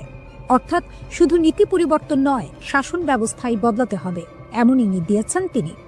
ইরান এই মন্তব্যকে সরাসরি শাসক গোষ্ঠীর ওপর আঘাত হিসেবে দেখছেন। ট্রাম্প দাবি করেছেন ইরানে ৮০০-এর বেশি মানুষকে ফাঁসি দেওয়ার পরিকল্পনা ছিল। যুক্তরাষ্ট্র কড়া বার্তা দেওয়ার পর তেহরান সেই পরিকল্পনা থেকে সরে আসে। ট্রাম্প বলেন, আমরা জানিয়ে দিয়েছিলাম এটা হলে খুব খারাপ দিন আসবে। এরপর তারা কাউকে ফাঁসি দেয়নি। তবে তিনি এটাও বলেছেন, ভবিষ্যতে কি হবে সেটা বলা যায় না। অর্থাৎ সামরিক বিকল্প এখনও পুরোপুরি বন্ধ নয়। এই উত্তেজনার মূল কারণ শুরু হয় গত বছরের ২৮ ডিসেম্বর। ইরানে অর্থনৈতিক সংকট, মুদ্রার ব্যাপক পতন ও বেকারত্বের কারণে দেশ জুড়ে বিক্ষোভ শুরু হয়। সরকার কঠোর হাতে তা দমন করে। যুক্তরাষ্ট্রভিত্তিক মানবাধিকার সংস্থাগুলোর দাবি, এই দমনে অন্তত ৪৫১০ জন নিহত হয়েছে। ইরানের সর্বোচ্চ নেতা আয়াতুল্লাহ আলী খামেনি এসব মৃত্যুর জন্য সরাসরি যুক্তরাষ্ট্রকে দায়ী করেছেন। তিনি ট্রাম্পকে অপরাধী আখ্যা দিয়ে বলেছেন, যুক্তরাষ্ট্রই এই অস্থিরতা উস্কে দিয়েছে। এই পরিস্থিতিতে আরেকটি গুরুতর আশঙ্কার কথা বলেছেন আন্তর্জাতিক বিশ্লেষকরা। সাবেক পারমাণবিক অস্ত্র পরিদর্শক ডেভিড অলব্রাইট বলেছেন, ইরানের ভেতরে যদি দীর্ঘদিন বিশৃঙ্খলা চলতে থাকে তাহলে দেশটি তার পারমাণবিক স্থাপনাগুলো সুরক্ষিত রাখতে ব্যর্থ হতে পারে। ইন্টারনেট বন্ধ, প্রশাসনিক অচলাবস্থা সব মিলিয়ে পারমাণবিক নিরাপত্তা ঝুঁকির মুখে পড়তে পারে। এর মধ্যে ইসরায়েল নতুন করে হুঁশিয়ারি দিয়েছে। গত বছর ইরান ও ইসরায়েলের মধ্যে ১২ দিনের যুদ্ধ হয়েছিল। সেই অভিজ্ঞতা সামনে রেখে ইসরায়েল বলছে, ইরান যদি আবার ভুল হিসাব করে হামলা চালায় তাহলে এমন শক্তি দিয়ে জবাব দেওয়া হবে যা ইরান আগে কখনো দেখেনি। ইরানও কেবল সামরিক ভাষায় সীমাবদ্ধ নেই, তারা এবার আইনি পথে হাঁটছে। তেহরান ঘোষণা দিয়েছে, যুক্তরাষ্ট্র ও ইসরায়েলের বিরুদ্ধে আন্তর্জাতিক আদালতে মামলা করার প্রস্তুতি চলছে। দেশ জুড়ে বিশেষ তদন্ত দল গঠন করা হয়েছে। যুদ্ধকালীন ক্ষয়ক্ষতি, নিহতদের তথ্য, সাক্ষ্য সব সংগ্রহ করা হচ্ছে। একই সঙ্গে দেশের ভেতরে নিয়ন্ত্রণ আরও কড়া করা হয়েছে। ইরান সরকার প্রায় ৪০,০০০ স্টারলিংক স্যাটেলাইট ইন্টারনেট সংযোগ বন্ধ করে দিয়েছে। তাদের দাবি, এই নেটওয়ার্ক ব্যবহার করে যুক্তরাষ্ট্র ও ইসরায়েল বিক্ষোভ উস্কে দিচ্ছে। ইরান বলছে, এই লড়াই শুধু ইরানের নয়, পুরো মধ্যপ্রাচ্যের। ইরান, ইরাক, হিজবুল্লাহ, ফিলিস্তিনি গোষ্ঠী ও ইয়েমেনের আনসারুল্লাহ সবাই একসঙ্গে যুক্তরাষ্ট্র ও ইসরায়েলের বিরুদ্ধে দাঁড়াবে। ইরানের বিমান প্রতিরক্ষা ব্যবস্থা সত্যিই কি যুক্তরাষ্ট্র ও ইসরায়েলের ভয়ঙ্কর আক্রমণ ঠেকাতে পারবে? এই লড়াইটা শুধু মিসাইল বনাম মিসাইলের নয়, এটা রাডার, স্টেলথ প্রযুক্তি আর কয়েক সেকেন্ডের সিদ্ধান্তের যুদ্ধ। এক মুহূর্ত দেরি মানেই ধ্বংস। ইরানের জন্য সবচেয়ে বড় হুমকি হচ্ছে যুক্তরাষ্ট্র ও ইসরায়েলের ব্যবহার করা F-35 লাইটেনিং II যুদ্ধ বিমান। এগুলো পঞ্চম প্রজন্মের স্টেলথ ফাইটার জেট। সাধারণ ভাষায় বললে, এই বিমানগুলো এমনভাবে তৈরি যে রাডার সহজে ধরতেই পারে না। শত্রু দেশের আকাশসীমার ভেতরে অনেক দূর ঢুকে পড়ার পরেও অনেক সময় এগুলোর অস্তিত্ব ধরা পড়ে না। ২০২৪ সালের অক্টোবরে ইসরায়েল যখন ইরানের গুরুত্বপূর্ণ সামরিক স্থাপনায় হামলা চালায়, তখন আন্তর্জাতিক বিভিন্ন রিপোর্টে বলা হয়, ইসরায়েলি যুদ্ধবিমানগুলো ইরানের আকাশ প্রতিরক্ষা এড়িয়ে সরাসরি লক্ষ্যবস্তুতে আঘাত হানে। এখানেই ইরানের সবচেয়ে বড় চ্যালেঞ্জ, এই অদৃশ্য শত্রুকে কিভাবে সময় মতো শনাক্ত করা যাবে। দীর্ঘদিন ধরে ইরানের আকাশ প্রতিরক্ষার মূল ভরসা ছিল রাশিয়ার দেয়া S-300 PMU-2 সিস্টেম। এটি অনেক দূর থেকে শত্রু বিমান বা মিসাইল শনাক্ত করতে পারে। কিন্তু ২০২৪ সালের শেষ দিকে ইসরায়েলের নির্ভুল হামলায় এই S-300 সিস্টেমের শেষ সক্রিয় ব্যাটারিগুলো ধ্বংস হয়ে যায় বলে দাবি করা হয়। এর ফলে ইরানের আকাশ প্রতিরক্ষায় বড় ধরনের ফাঁক তৈরি হয়। এই ঘটনাই দেখিয়ে দেয় পুরনো রুশ প্রযুক্তি আধুনিক পশ্চিমা ইলেকট্রনিক যুদ্ধ আর স্মার্ট মিসাইলের সামনে কতটা দুর্বল। এরপর ইরান সামনে আনে তাদের নিজস্ব তৈরি ব্যবস্থা বাভার 373। ইরানের দাবি, এই সিস্টেম রাশিয়ার S-400 কিংবা আমেরিকার প্যাট্রিয়ট সিস্টেমের সমতুল্য। এতে ব্যবহার করা হয় সাইয়াদ 4B মিসাইল, যার পাল্লা নাকি ৩০০ কিলোমিটারের বেশি, এবং এটি অনেক উঁচুতে থাকা লক্ষ্যবস্তু ধ্বংস করতে পারে। ইরানি কর্মকর্তারা আরও দাবি করেন, বাভার 373 স্টেলথ বিমানও শনাক্ত করতে পারে। তবে বাস্তব যুদ্ধে, বিশেষ করে পূর্ণমাত্রার সংঘর্ষে এই দাবি এখনও পরীক্ষিত নয়। তবুও বর্তমানে এই সিস্টেমই ইরানের আকাশ রক্ষার মূল ভরসা। লং রেঞ্জ সিস্টেমের পাশাপাশি আছে মাঝারি পাল্লার 15তম খোরদাত প্রতিরক্ষা ব্যবস্থা। এটি একসাথে একাধিক লক্ষ্যবস্তুতে আঘাত হানতে পারে। এর রাডার প্রায় 150 কিলোমিটার দূর থেকে যুদ্ধবিমান ও ক্রুজ মিসাইল শনাক্ত করতে সক্ষম। সবচেয়ে বড় সুবিধা হলো এটি খুব দ্রুত অবস্থান বদলাতে পারে, ফলে শত্রুর জন্য এটিকে টার্গেট করা কঠিন হয়ে যায়। কিন্তু সমস্যা এখানেই শেষ নয়। আজকের যুদ্ধে শুধু ওপর দিয়ে আসা বিমান নয়, নিচু দিয়ে উড়ে আসা ক্রুজ মিসাইলও ভয়ঙ্কর হুমকি। এগুলো রাডার এড়িয়ে পাহাড়, ভবনের আড়াল ধরে এগোয়। এসব ঠেকাতে ইরান ব্যবহার করছে টর-M1 এবং আজারাক নামের স্বল্প পাল্লার প্রতিরক্ষা ব্যবস্থা। কিন্তু যদি একসাথে অনেক মিসাইল ছোড়া হয়, তাহলে এই সিস্টেমগুলো চাপ সামলাতে ব্যর্থ হতে পারে। আরেকটি বড় দিক হলো আধুনিক যুদ্ধ শুধু অস্ত্রের নয়, চোখ অন্ধ করার যুদ্ধ। যুক্তরাষ্ট্র ও ইসরায়েলের রয়েছে অত্যাধুনিক ইলেকট্রনিক ওয়ারফেয়ার প্রযুক্তি, যা রাডার জ্যাম বা বিভ্রান্ত করতে পারে। ইরান এর জন্য অ্যান্টি জ্যামিং প্রযুক্তিতে বিনিয়োগ করেছে। ইরানের পাশে রাশিয়া শক্ত ঢাল নাকি নীরব চাল? সামনে কি করবে যুক্তরাষ্ট্র ও ইসরায়েল? ইরানের চারপাশে চাপ বাড়ছে। যুক্তরাষ্ট্রের যুদ্ধ বিমানবাহী রণতরী এগিয়ে যাচ্ছে অঞ্চলের দিকে, আর ঠিক এই সময়েই ইরানের পাশে শক্ত ঢালের মতো দাঁড়িয়ে গেছে রাশিয়া। প্রশ্ন উঠছে, ইরানকে রক্ষা করতে ঠিক কি করেছে মস্কো, আর এর জবাবে যুক্তরাষ্ট্র ও ইসরায়েল কি করতে পারে? ইরান অভ্যন্তরীণ আন্দোলন, অর্থনৈতিক সংকট আর আন্তর্জাতিক চাপ সবকিছু একসঙ্গে মোকাবিলা করেছে। এই সুযোগেই মার্কিন প্রেসিডেন্ট ডোনাল্ড ট্রাম্প একাধিকবার ইরানের বিরুদ্ধে সামরিক হামলার হুমকি দিয়েছেন, কিন্তু হঠাৎ করেই সেই সিদ্ধান্ত আপাতত স্থগিত রাখা হয়েছে। এটা কি শান্তির ইঙ্গিত নাকি বড় ঝড় আসার আগের নিস্তব্ধতা?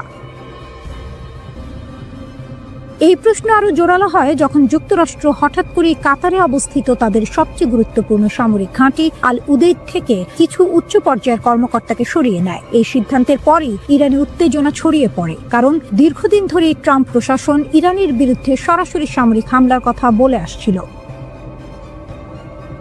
এদিকে সৌদি আরব, কাতার, মিশর সহ একাধিক উপসাগরীয় দেশ যুক্তরাষ্ট্রকে স্পষ্ট বার্তা দিয়েছে, ইরানে হামলা হলে পুরো মধ্যপ্রাচ্য আগুনে জ্বলে উঠবে। শুধু তাই নয়, এর বড় ধাক্কা আসবে মার্কিন অর্থনীতিতেও। বিশ্লেষকদের মতে যুক্তরাষ্ট্র যদি ইরানে হামলা চালায়, তাহলে তেহরান চুপ করে বসে থাকবে না। মধ্যপ্রাচ্যে থাকা মার্কিন সামরিক ঘাঁটিগুলোতে পাল্টা হামলা চালাতে পারে ইরান। পাশাপাশি বিশ্বের অন্যতম গুরুত্বপূর্ণ জ্বালানি রুট হরমুজ প্রণালী বন্ধ করে দেওয়ার ক্ষমতাও রয়েছে তাদের হাতে, যার প্রভাব পড়বে বিশ্ব জুড়ে তেলের বাজারে। এই উত্তেজনার মাঝেই প্রশ্ন ওঠে, ইরানের ভেতরের আন্দোলনের অবস্থা এখন কি? আন্তর্জাতিক সংবাদ মাধ্যমগুলো জানাচ্ছে, ইরানে এখনো পুরোপুরি ইন্টারনেট চালু হয়নি, তবে সরকার বিরোধী আন্দোলনের তীব্রতা অনেকটাই কমে এসেছে। কারণ হিসেবে বলা হচ্ছে, সহিংস আন্দোলনকারীদের বিরুদ্ধে ইরানের আইন শৃঙ্খলা বাহিনী কঠোর ব্যবস্থা নিয়েছে। ব্যাপক গ্রেপ্তার আর নজরদারির ফলে আন্দোলনের গতি ধীরে ধীরে থেমে গেছে। এখানেই আসে রাশিয়ার ভূমিকা। ইউক্রেন যুদ্ধে ইরান যে ড্রোন ও অন্যান্য সহযোগিতা রাশিয়াকে দিয়েছিল, সেই কথা ভুলে যাননি প্রেসিডেন্ট ভ্লাদিমির পুতিন। ইরান যখন নিজেই সংকটে পড়ে, তখন নীরব না থেকে সাহায্যের হাত বাড়িয়ে দেয় মস্কো। আন্দোলনের সময় ইরান সরকার ইন্টারনেট বন্ধ করে দিলে ট্রাম্পের ঘনিষ্ঠ ব্যবসায়ী ইলন মাস্ক ঘোষণা দেন, তিনি ইরানিদের জন্য বিনামূল্যে স্টারলিং স্যাটেলাইট ইন্টারনেট চালু করবেন। উদ্দেশ্য ছিল আন্দোলনকারীদের যোগাযোগ সহজ করা, কিন্তু এই পরিকল্পনাও পুরোপুরি সফল হয়নি। খবর অনুযায়ী স্টারলিং ঠেকাতে ইরান ব্যবহার করেছে রাশিয়ার দেয়া বিশেষ প্রযুক্তি। এক ধরনের জ্যামার ব্যবহার করে স্টারলিংকের আপলিংক ও ডাউনলিংক ট্রাফিকের প্রায় 80% ক্ষতিগ্রস্ত করা হয়। ফলে ইলন মাস্কের উদ্যোগ বড় বাধার মুখে পড়ে।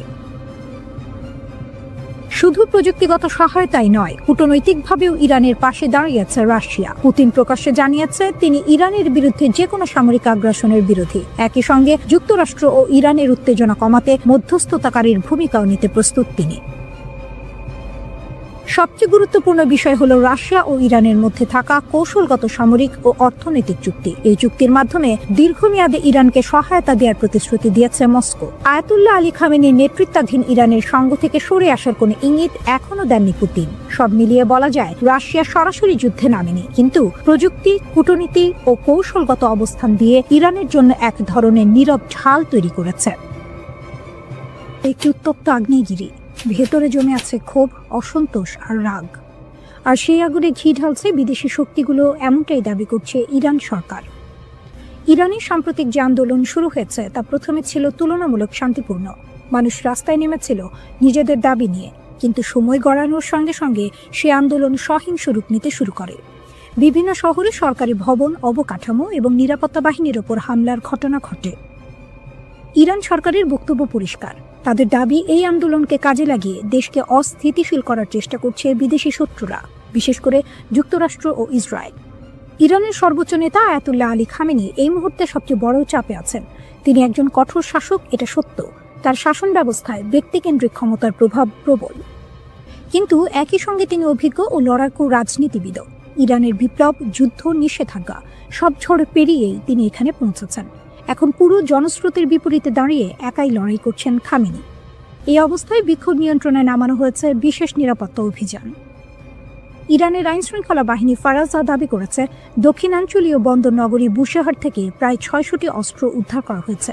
এই অস্ত্রগুলো নাকি পাচার করা হচ্ছিল রাজধানী তেহরানে। ফারাজার মতে, যদি এসব অস্ত্র তেহরানে পৌঁছাতো তাহলে বড় ধরনের নগরযুদ্ধ এবং ভয়াবহ প্রাণহানি ঘটতে পারত। এই অভিযানে অন্তত ২ জন সন্ত্রাসীকে গ্রেপ্তার করা হয়েছে বলেও জানানো হয়। একই সঙ্গে ইরানের গোয়েন্দা সংস্থাগুলো আরও একটি গুরুতর দাবি করেছে।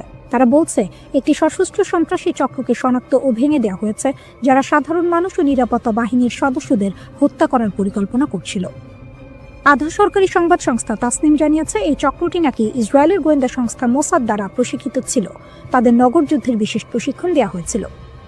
ইরানি গণমাধ্যমের দাবি অনুযায়ী এই সন্ত্রাসীরা সাম্প্রতিক বিক্ষোভকে ঢাল হিসেবে ব্যবহার করে রাজধানীর বিভিন্ন এলাকায় সশস্ত্র হামলা চালায়। তাদের হাতে ছিল AK-47 রাইফেল, শর্টগান এবং অন্যান্য আগ্নেয়াস্ত্র। নিরাপত্তা বাহিনীর প্রকাশিত ছবিতে দেখা যায়, সন্ত্রাসীরা একে অপরের সঙ্গে যোগাযোগের জন্য স্যাটেলাইট ফোন ব্যবহার করছিল। ইরানের দাবি, এই অস্ত্র ও প্রযুক্তির মাধ্যমেই তারা সমন্বিত হামলা চালিয়ে পরিস্থিতি আরও ভয়াবহ করার চেষ্টা করেছিল। আরও গুরুতর অভিযোগ হলো, এই চক্র নাকি সামরিক ও পুলিশ সদর দপ্তরে হামলা চালিয়ে সেখান থেকে অস্ত্র লুট করে এবং সেগুলো অন্য দাঙ্গাকারীদের মধ্যে বিতরণ করেছিল। উদ্দেশ্য ছিল একটাই, শহরের ভেতরে সহিংসতা নিয়ন্ত্রণের বাইরে নিয়ে যাওয়া। ইরান সরকার বরাবরই বলে আসছে, এই অস্থিরতার পেছনে বিদেশি শক্তির হাত রয়েছে। তারা যুক্তরাষ্ট্র ও ইসরায়েলকে সরাসরি দায়ী করছে। এমনকি সাবেক মার্কিন পররাষ্ট্রমন্ত্রী মাইক পম্পেওর একটি সামাজিক যোগাযোগ মাধ্যমের পোস্টের কথাও তুলে ধরা হয়েছে, যেখানে ইরানের রাস্তায় বিক্ষোভকারীদের পাশে মোসাদ এজেন্টদের উপস্থিতির ইঙ্গিত দেওয়া হয়েছিল বলে দাবি করছে ইরানি পক্ষ।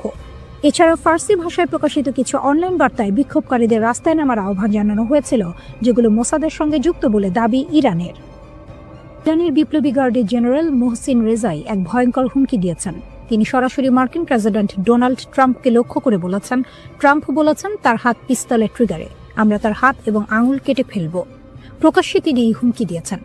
জেনারেল রেজাই আরও বলেন, যদি যুক্তরাষ্ট্র হামলা চালায়, ইরান তখন পর্যন্ত কোনো যুদ্ধবিরতি মেনে নেবে না যতক্ষণ না তার লক্ষ্য পূর্ণ হয়। তিনি স্পষ্ট করে বলেন, যদি যুদ্ধ এগোতে থাকে, যুদ্ধবিরতি নিয়ে কোনো আলোচনা হবে না। ট্রাম্পকে সতর্ক করে তিনি যোগ করেছেন, আমরা যা সংযম এবং কৌশল দেখেছি, আপনি তো উপেক্ষা করছেন। এখনই থামুন, পিছিয়ে যান, না হলে মধ্যপ্রাচ্যে আপনার কোনো ঘাঁটি নিরাপদ থাকবে না। এই হুমকির পর কিছুটা শিথিল হয়েছে উত্তেজনা। মধ্যপ্রাচ্যের উপসাগরীয় দেশগুলো সৌদি আরব, কাতার এবং ওমান যুক্তরাষ্ট্রের প্রেসিডেন্ট ট্রাম্পকে শান্ত থাকার পরামর্শ দিয়েছে। পাকিস্তানে নিযুক্ত ইরানের রাষ্ট্রদূত জানিয়েছেন, ট্রাম্প নিজে ইরানকে বলেছেন যে তার কোনো হামলার পরিকল্পনা নেই। তবে ইরান সরকার এই আশ্বাস পুরোপুরি বিশ্বাস করছে না, কারণ গত বছরের পারমাণবিক আলোচনা চলাকালীন যুক্তরাষ্ট্র ও ইসরায়েল ইরানে হামলা চালিয়েছিল। ইরান ইসরায়েলের নেতাদের মধ্যে যোগাযোগেও দেখা দিয়েছে নতুন পর্ব। রাশিয়ার প্রেসিডেন্ট ভ্লাদিমির পুতিন জানুয়ারিতে ইসরায়েলের প্রধানমন্ত্রী বেনিয়ামিন নেতানিয়াহু ও ইরানের প্রেসিডেন্ট মাসুদ পেজেশকিয়ানের সঙ্গে ফোনে কথা বলেছেন।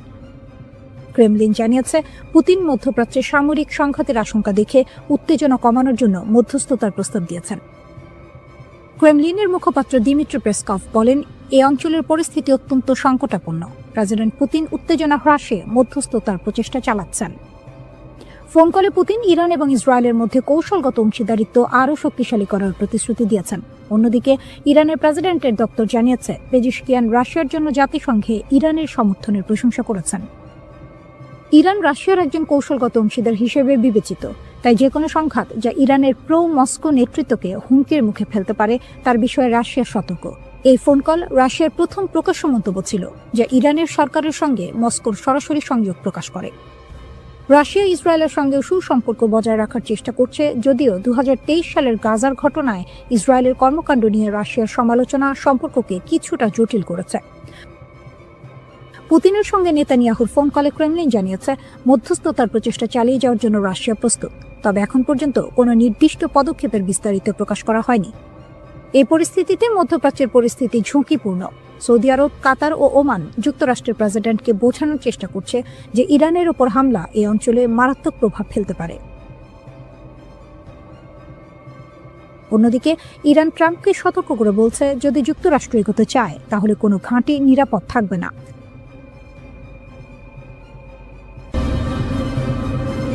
মধ্যপ্রাচ্য যেন বারুদের স্তূপ, একটু হাওয়া লাগলেই বিস্ফোরণ। ঠিক সেই মুহূর্তে এক আঞ্চলিক শক্তি স্পষ্ট করে লাইন টেনে দিল। সেই দেশটি হল তুরস্ক। ইরানকে ঘিরে যখন উত্তেজনা চরমে, যুক্তরাষ্ট্রের প্রেসিডেন্ট ডোনাল্ড ট্রাম্প প্রকাশ্যে ইরানের বিক্ষোভকারীদের সমর্থন জানাচ্ছেন, তখন তুরস্ক বলছে, ইরানের বিরুদ্ধে কোনো সামরিক অভিযান আমরা সমর্থন করি না, একদমই না। তুরস্কের পররাষ্ট্রমন্ত্রী হাকান ফিদান সরাসরি সতর্ক করে বলেছেন, শক্তি ব্যবহার করলে সংকট কমবে না, বরং আরও গভীর হবে। তার ভাষায়, ইরানের সমস্যার সমাধান ইরানের ভেতর থেকেই আসতে হবে, বাইরে থেকে বোমা বা হুমকি দিয়ে নয়। ইরানে যদি বাইরের শক্তি সামরিক হস্তক্ষেপ করে তাহলে কি হবে? তুরস্ক বলছে, পুরো অঞ্চলটাই অস্থিতিশীল হয়ে পড়বে। হাকান ফিদান পরিষ্কার করে বলেছেন, আমরা চাই সমস্যার সমাধান হোক সংলাপের মাধ্যমে। ইরানে ব্যাপক অস্থিরতা হলে সেটা এই অঞ্চলের সহ্য ক্ষমতার বাইরে চলে যাবে, তাই আমরা কূটনৈতিক চেষ্টা চালিয়ে যাব। যুক্তরাষ্ট্র ও ইরান মধ্যস্থতাকারী হোক বা সরাসরি আলোচনায় নিজেদের মধ্যে বিষয়টা মেটা। এই বক্তব্যটা খুব গুরুত্বপূর্ণ, কারণ তুরস্ক শুধু মুখে মুখে নয়, বাস্তব কূটনীতিতেও মধ্যস্থতার ভূমিকা নিতে চায়। অন্যদিকে তেহরানও চুপ নেই। ইরানের পররাষ্ট্রমন্ত্রী আব্বাস আরাকচি জাতিসংঘে চিঠি দিয়ে বলেছেন, ইরানের অভ্যন্তরীণ বিষয়ে যে কোনো বিদেশি হস্তক্ষেপ তারা প্রত্যাখ্যান করে। তার দাবি, শান্তিপূর্ণ বিক্ষোভকে বাইরে থেকে নাশকতার দিকে ঠেলে দেওয়া হচ্ছে। তিনি যুক্তরাষ্ট্রের মানবাধিকার বিষয়ক বক্তব্যেরও কড়া সমালোচনা করেছেন। ইরানের বার্তা স্পষ্ট, দেশের সার্বভৌমত্ব ও সীমান্ত রক্ষায় তারা কোনো ছাড় দেবে না। এই উত্তেজনার মধ্যেই আরেকটি নীরব কিন্তু গুরুত্বপূর্ণ ঘটনা ঘটেছে। একসময় চরম প্রতিদ্বন্দ্বী ইরান ও সৌদি আরব আঞ্চলিক নিরাপত্তা নিয়ে আলোচনা করছে। দুই দেশের পররাষ্ট্রমন্ত্রীদের বৈঠক ইঙ্গিত দিচ্ছে মধ্যপ্রাচ্যের রাজনীতিতে নতুন সমীকরণ তৈরি হচ্ছে। চীন প্রকাশ্যে যুক্তরাষ্ট্রের সমালোচনা করেছে। বেজিং বলছে, কোনো দেশের অভ্যন্তরীণ বিষয়ে হস্তক্ষেপ আন্তর্জাতিক আইনের লঙ্ঘন। তাদের মতে, জাতিসংঘ সনদের ভিত্তিতে গড়া আন্তর্জাতিক আইনই বৈশ্বিক ব্যবস্থার মূল স্তম্ভ। শক্তিধর দেশগুলো যদি এই আইন মানতে ব্যর্থ হয়, তাহলে পৃথিবী আবার জঙ্গলের আইনে ফিরে যাবে। রাশিয়াও একই সুরে কথা বলছে। রুশ পররাষ্ট্রমন্ত্রী সের্গেই ল্যাভরভ বলেছেন, যুক্তরাষ্ট্র নিজেরাই যে আন্তর্জাতিক ব্যবস্থা গড়েছিল, এখন তারাই সেটাকে ভেঙে ফেলছে। তিনি স্পষ্ট করে জানিয়েছেন, ইরান ও রাশিয়ার সম্পর্ক কোনো তৃতীয় পক্ষ ভাঙতে পারবে না। বুশেহর পারমাণবিক বিদ্যুৎ কেন্দ্র থেকে শুরু করে উত্তর দক্ষিণ করিডোর, এই সহযোগিতা দীর্ঘমেয়াদী। এই মুহূর্তে তুরস্ক, চীন, রাশিয়া তিন দেশই বলছে, যুদ্ধ নয়, সংলাপই শেষ রাস্তা। কিন্তু ইতিহাস বলে, উত্তেজনার সময় সবচেয়ে কঠিন কাজটাই হলো শান্ত থাকা। এদিকে ইরানে হামলার হুমকির মধ্যে মধ্যপ্রাচ্যে বিমানবাহী রণতরী পাঠাচ্ছে যুক্তরাষ্ট্র। মার্কিন প্রতিরক্ষা দপ্তর পেন্টাগনের নির্দেশে বিমানবাহী রণতরী USS আব্রাহাম লিঙ্কন এবং এর সঙ্গে থাকা স্ট্রাইক গ্রুপ দক্ষিণ চীন সাগর থেকে মধ্যপ্রাচ্যের দিকে যাত্রা শুরু করেছে। যুক্তরাষ্ট্র এর সম্প্রচার মাধ্যম নিউজ নেশনের এক প্রতিবেদনে এই কথা বলা হয়েছে। ভেনেজুয়েলায় অভিযানের কারণে বর্তমানে মধ্যপ্রাচ্য বা ইউরোপে যুক্তরাষ্ট্রের বিমানবাহী কোনো রণতরী মোতায়েন নেই। এমন সময়ে যুক্তরাষ্ট্র মধ্যপ্রাচ্যে বিমানবাহী রণতরী পাঠাচ্ছে। ওয়াল স্ট্রিট জার্নালের প্রতিবেদনে বলা হয়েছে, বর্তমানে ক্যারিবীয় অঞ্চলে যুক্তরাষ্ট্রের 12টি যুদ্ধজাহাজ মোতায়েন করা হয়েছে, আর বর্তমানে মধ্যপ্রাচ্যে দেশটির যুদ্ধজাহাজ রয়েছে 6টি। ইরান এখন রুদ্ধশ্বাস এক সন্ধিক্ষণে দাঁড়িয়ে। রাস্তায় আগুন, স্লোগান, ভাঙচুর। আবার সেই রাস্তাতেই বিপরীত চিত্র, হাজার হাজার মানুষ রাষ্ট্রের পতাকা হাতে নেমে এসেছে সরকার ও সর্বোচ্চ নেতার পক্ষে। দেশ জুড়ে চলমান বিক্ষোভের মধ্যে ইরান কার্যত দুই ধারায় বিভক্ত। সরকারপন্থী সমাবেশে অংশ নেওয়া অনেকেই বলছেন, তারা শুরুতে বিক্ষোভী ছিলেন, কিন্তু পরিস্থিতি যখন নিয়ন্ত্রণের বাইরে যেতে শুরু করে তখন তারা সরে দাঁড়ান। তাদের ভাষায় এটা আর প্রতিবাদ নেই, এটা বিশৃঙ্খলা। সেই বিশৃঙ্খলার মুখে তারা নিজেদের দায়িত্ব মনে করছেন দেশকে রক্ষা করা। রাষ্ট্রীয় টেলিভিশনে সম্প্রচারিত ভিডিওতে দেখা যায়, তেহরান সহ একাধিক শহরে বিশাল জনসমাবেশ, মানুষ হাতে ইরানের পতাকা, সর্বোচ্চ নেতার ছবি, স্লোগানে মুখর রাজপথ, নেতৃত্বের প্রতি আনুগত্যের ঘোষণা। শক্ত অবস্থানে রাষ্ট্রযন্ত্র ও তার সমর্থকরা। এই অভ্যন্তরীণ উত্তেজনার মধ্যেই আন্তর্জাতিক মাত্রা যোগ করেছে ওয়াশিংটন। মার্কিন প্রেসিডেন্ট ডোনাল্ড ট্রাম্প প্রকাশ্যে হুঁশিয়ারি দিয়েছেন, বিক্ষোভকারীদের ক্ষতি হলে যুক্তরাষ্ট্র কঠোর প্রতিক্রিয়া দেখাবে। তিনি দাবি করেছেন পরিস্থিতি খুব কাছ থেকে পর্যবেক্ষণ করা হচ্ছে। এর আগেও ট্রাম্প ইঙ্গিত দিয়েছিলেন সহিংসতা বাড়লে যুক্তরাষ্ট্র বিক্ষোভকারীদের পাশে দাঁড়াতে পারে। ইরান এই অভিযোগ সরাসরি নাকচ করেছে। দেশটির পররাষ্ট্রমন্ত্রী আব্বাস আরাকচি অভিযোগ তুলেছেন যুক্তরাষ্ট্র ও ইসরায়েল এই অস্থিরতার পেছনে জড়িত। তার দাবি শান্তিপূর্ণ আন্দোলনকে সহিংসতার দিকে ঠেলে দেওয়ার চেষ্টা চলছে। একই সুরে কথা বলেছেন প্রভাবশালী রাজনীতিক আলী লারিজানিও। তাদের বক্তব্য ভিতরের দুর্বলতাকে কাজে লাগিয়ে দেশকে অস্থিতিশীল করার চেষ্টা হচ্ছে। সর্বোচ্চ নেতা আয়াতুল্লাহ আলী খামেনি এক বিরল ভাষণে কঠোর অবস্থান স্পষ্ট করেছেন। তিনি বলেছেন রাষ্ট্র ধ্বংসের চেষ্টা সহ্য করা হবে না। তার ভাষায় ইসলামী প্রজাতন্ত্র ত্যাগের উপর দাঁড়িয়ে আছে এবং প্রয়োজন হলে নিজেকে রক্ষায় শক্তি প্রয়োগ করবে। সরকারি সূত্র জানায় নিরাপত্তা বাহিনী ইতোমধ্যে ব্যাপক ধরপাকড় শুরু করেছে। শত শত মানুষ আটক, বিপুল অস্ত্র উদ্ধারের দাবিও করা হয়েছে। এই পরিস্থিতিতে ট্রাম্পের একটি সামাজিক যোগাযোগ মাধ্যম পোস্ট নতুন করে উত্তেজনা বাড়িয়েছে। সেখানে তিনি লিখেছেন, ইরান হয়তো আগে কখনো এত কাছ থেকে স্বাধীনতাকে দেখেনি। তিনি বলেন, যুক্তরাষ্ট্র সাহায্য করতে প্রস্তুত। কি ধরনের সাহায্য তা স্পষ্ট নয়, কিন্তু তেহরানের কাছে এটি স্পষ্ট বার্তা, বিদেশি হস্তক্ষেপের ইঙ্গিত। বিক্ষোভ যখন টানা দ্বিতীয় সপ্তাহে, তখন সর্বোচ্চ নেতা সরাসরি ট্রাম্পকে আক্রমণ করেছেন। তিনি তাকে অহংকারী আখ্যা দিয়ে বলেছেন তার হাতে ইরানিদের রক্ত লেগে আছে। তিনি সতর্ক করেন, ইতিহাস বলে ক্ষমতার শীর্ষেই অনেক শাসকের পতন ঘটে। ইরানের রাষ্ট্রীয় গণমাধ্যমে দাবি করা হচ্ছে বিদেশি শক্তির মদদে পরিকল্পিত অস্থিরতা তৈরি করা হয়েছে। তাসনিম নিউজ জানিয়েছে 200 জনের বেশি সন্ত্রাসী সংগঠক আটক হয়েছে। গ্রেনেড থেকে শুরু করে আগ্নেয়াস্ত্র, বড় ধরনের অস্ত্র ভাণ্ডার উদ্ধারের কথাও বলা হয়েছে। এর ফলে বিক্ষোভের তীব্রতা কমেছে। আইআরজিসিকে সর্বোচ্চ সতর্কতায় রাখা হয়েছে। সাধারণ সেনাবাহিনীর বদলে এই বাহিনীর ওপরই ভরসা করছেন সর্বোচ্চ নেতা, কারণ তাদের আনুগত্য প্রশ্নাতীত।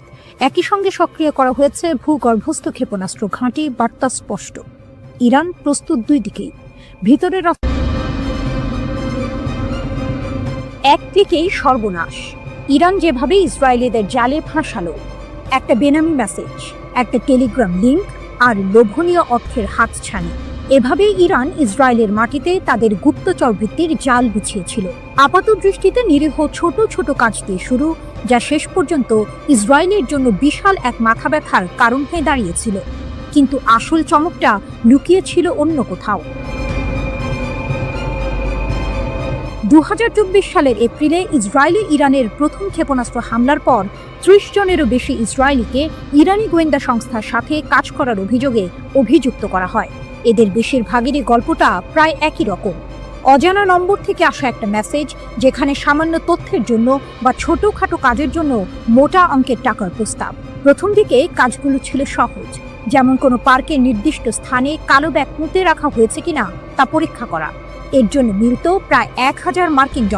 এরপর যখন লোভের পাল্লা ভারী হতে শুরু করলো, তখন এলো আরও বিপজ্জনক কাজের প্রস্তাব।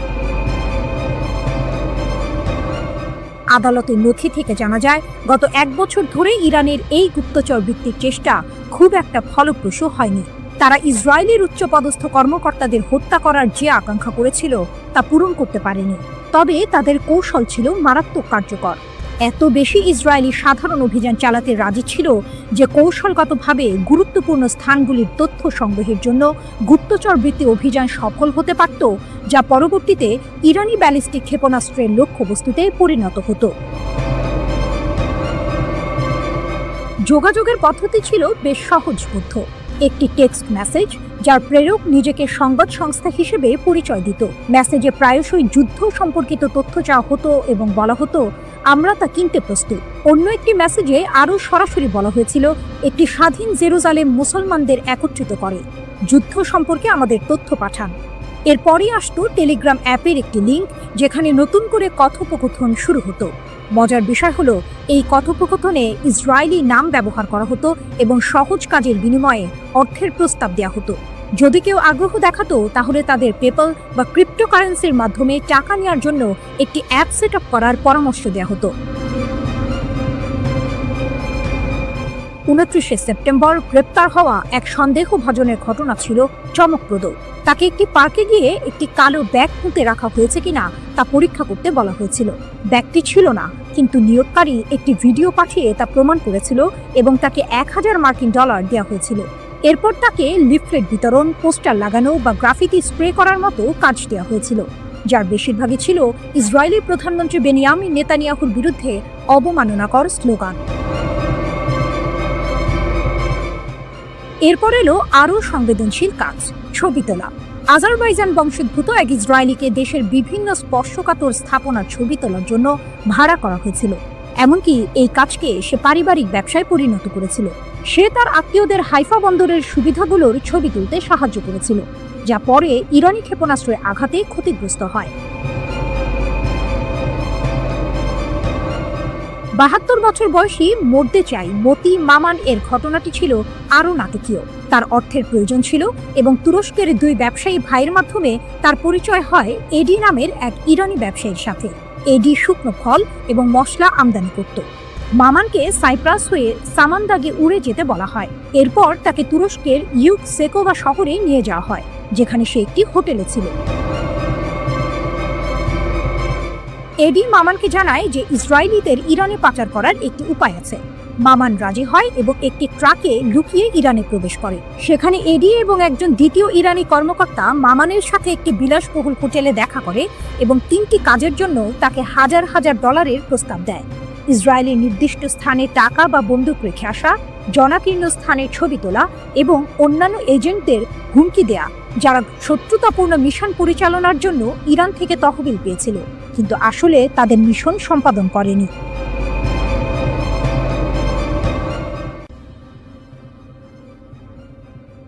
ইসরায়েলের সামরিক ঘাঁটিতে ইরানের ভয়াবহ আঘাত, স্যাটেলাইট তথ্যে চাঞ্চল্যকর মোড়। দীর্ঘ 12 দিনের সংঘাত শেষে ইসরায়েল দাবি করেছিল ইরানের ছোড়া প্রায় 84% ক্ষেপণাস্ত্রই প্রতিহত করা হয়েছে, কিন্তু স্যাটেলাইট চিত্র যেন ভিন্ন গল্প বলছে। টেলিগ্রামের এক প্রতিবেদন অনুযায়ী ওরেগন স্টেট ইউনিভার্সিটির গবেষকদের বিশ্লেষণ করা স্যাটেলাইট চিত্র থেকে জানা গেছে গত মাসে ইরান অন্তত 5টি ইসরায়েলি সামরিক স্থাপনায় সফলভাবে আঘাত হেনেছে। এর মধ্যে রয়েছে উত্তর, মধ্য ও দক্ষিণ ইসরায়েলের গুরুত্বপূর্ণ লক্ষ্যবস্তু, এমনকি একটি গোয়েন্দা তথ্য সংগ্রহ কেন্দ্র এবং একটি লজিস্টিক ঘাঁটিও।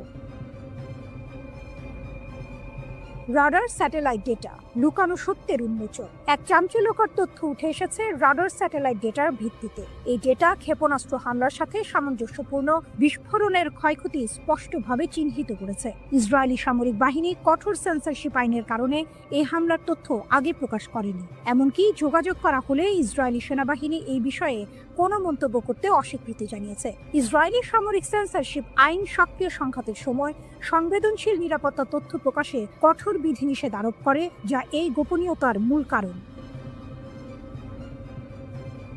বিমান প্রতিরক্ষা ব্যবস্থার দুর্বলতা, কৌশলগত বিপর্যয়। টেলিগ্রাফের প্রতিবেদন আরও বলছে, সংঘাতের প্রথম 8 দিনে ইরানের ক্রমবর্ধমান সংখ্যক ক্ষেপণাস্ত্র ইসরায়েলের বহুল আলোচিত বিমান প্রতিরক্ষা ব্যবস্থায় সফলভাবে প্রবেশ করেছে। বিশ্লেষকরা মনে করছেন সীমিত ইন্টারসেপ্টর ক্ষেপণাস্ত্র সরবরাহ, ইরানের আরও উন্নত প্রযুক্তি অথবা আক্রমণ কৌশলের পরিবর্তনের কারণে এটি ঘটেছে।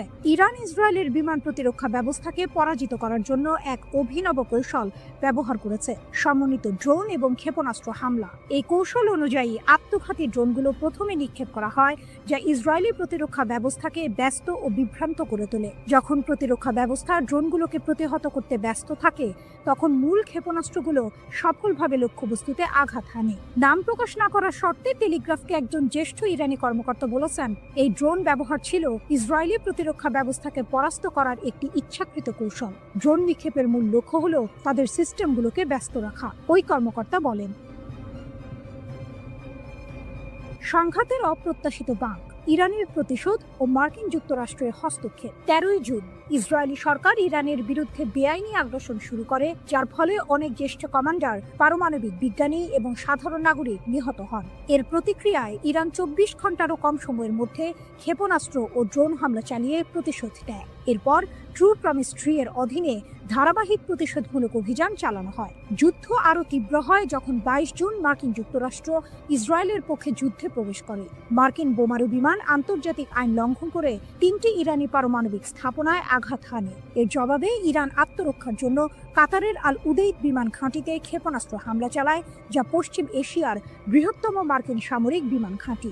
অবশেষে যুদ্ধবিধ্বস্ত ইসরায়েলি সরকার 24 জুন একতরফাভাবে একটি যুদ্ধবিরতি চুক্তি মেনে নিতে বাধ্য হয়।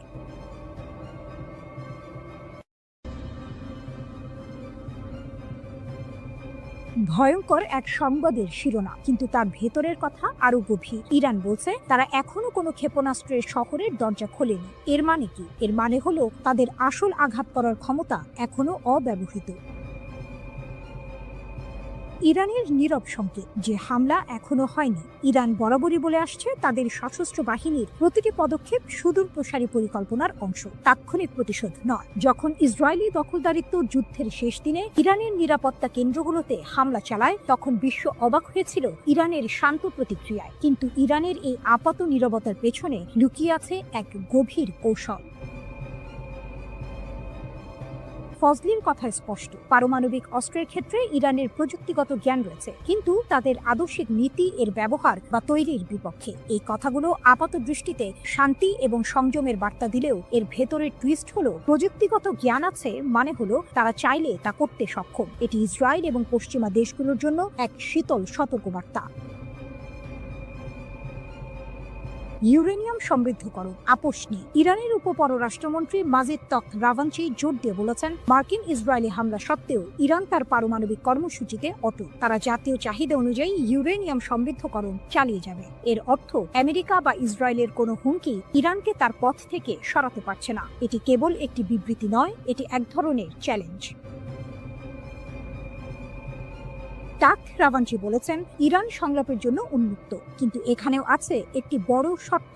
ভবিষ্যতের আলোচনার জন্য আমেরিকার পক্ষ থেকে বিশ্বাসযোগ্য গ্যারান্টি প্রয়োজন। ইরান চায় আমেরিকা তাদের বোঝাক যে আলোচনার সময় তারা সামরিক শক্তি ব্যবহার করবে না। এটি ইরানের পক্ষ থেকে একটি কড়া বার্তা। যদি আমেরিকা ইরানের বিশ্বাস অর্জন করতে না পারে, তাহলে আলোচনার কোনো সম্ভাবনাই নেই। এই শর্তটি অত্যন্ত গুরুত্বপূর্ণ, কারণ এটি স্পষ্ট করে দিচ্ছে যে ইরান শুধুমাত্র কথার কথা নয়, কাজের প্রমাণ চাইছে। আসল টুইস্ট হলো, ইরান যখন বলছে তারা এখনো কোনো ক্ষেপণাস্ত্র শহরের দরজা খোলেনি, তার মানে হলো তাদের প্রকৃত সামরিক সক্ষমতা এখনো অব্যবহৃত। তারা তাৎক্ষণিক প্রতিক্রিয়া দেখাচ্ছে না, কারণ তাদের পরিকল্পনা দীর্ঘমেয়াদী। তারা হয়তো এমন একদিনের জন্য অপেক্ষা করছে যখন তাদের আঘাত হবে অপ্রতিরোধ্য। পারমাণবিক অস্ত্রের প্রযুক্তিগত জ্ঞান থাকা সত্ত্বেও তা ব্যবহার না করার কথা বলা, কিন্তু ইউরেনিয়াম সমৃদ্ধকরণ চালিয়ে যাওয়া, এই দুইয়ের মধ্যে একটি সূক্ষ্ম টানাপোড়েন রয়েছে। ইরান হয়তো বোঝাতে চাইছে যে তাদের ক্ষমতা আছে, কিন্তু তারা তা সংযত রাখছে। এই সংযমই তাদের সবচেয়ে বড় কৌশলগত অস্ত্র। তারা সংলাপের জন্য উন্মুক্ত, কিন্তু শর্ত দিচ্ছে আমেরিকার বিশ্বাসযোগ্যতার উপর। এর মানে ইরান দুর্বল নয়, বরং তারা চাইছে শক্তিশালী অবস্থানের ভিত্তিতে আলোচনা করতে। আগামী দিনে এই পরিস্থিতি কোন দিকে মোড় নেয় তা দেখার জন্য বিশ্ব অধীর আগ্রহে অপেক্ষা করছে। ইরান বলছে ইসরায়েলের সাথে যুদ্ধে ব্যবহৃত ক্ষেপণাস্ত্র শক্তির মাত্র 1/4। ব্রিগেডিয়ার জেনারেল আলী ফজলি দাবি করেছেন, সেজ্জিল ক্ষেপণাস্ত্র ইসরায়েলকে অবাক করে দিয়েছিল। তিনি জানিয়েছেন, ইরান বছরের পর বছর ধরে শত্রুর সাথে যে কোনো সম্ভাব্য সংঘর্ষের জন্য প্রস্তুতি নিচ্ছে।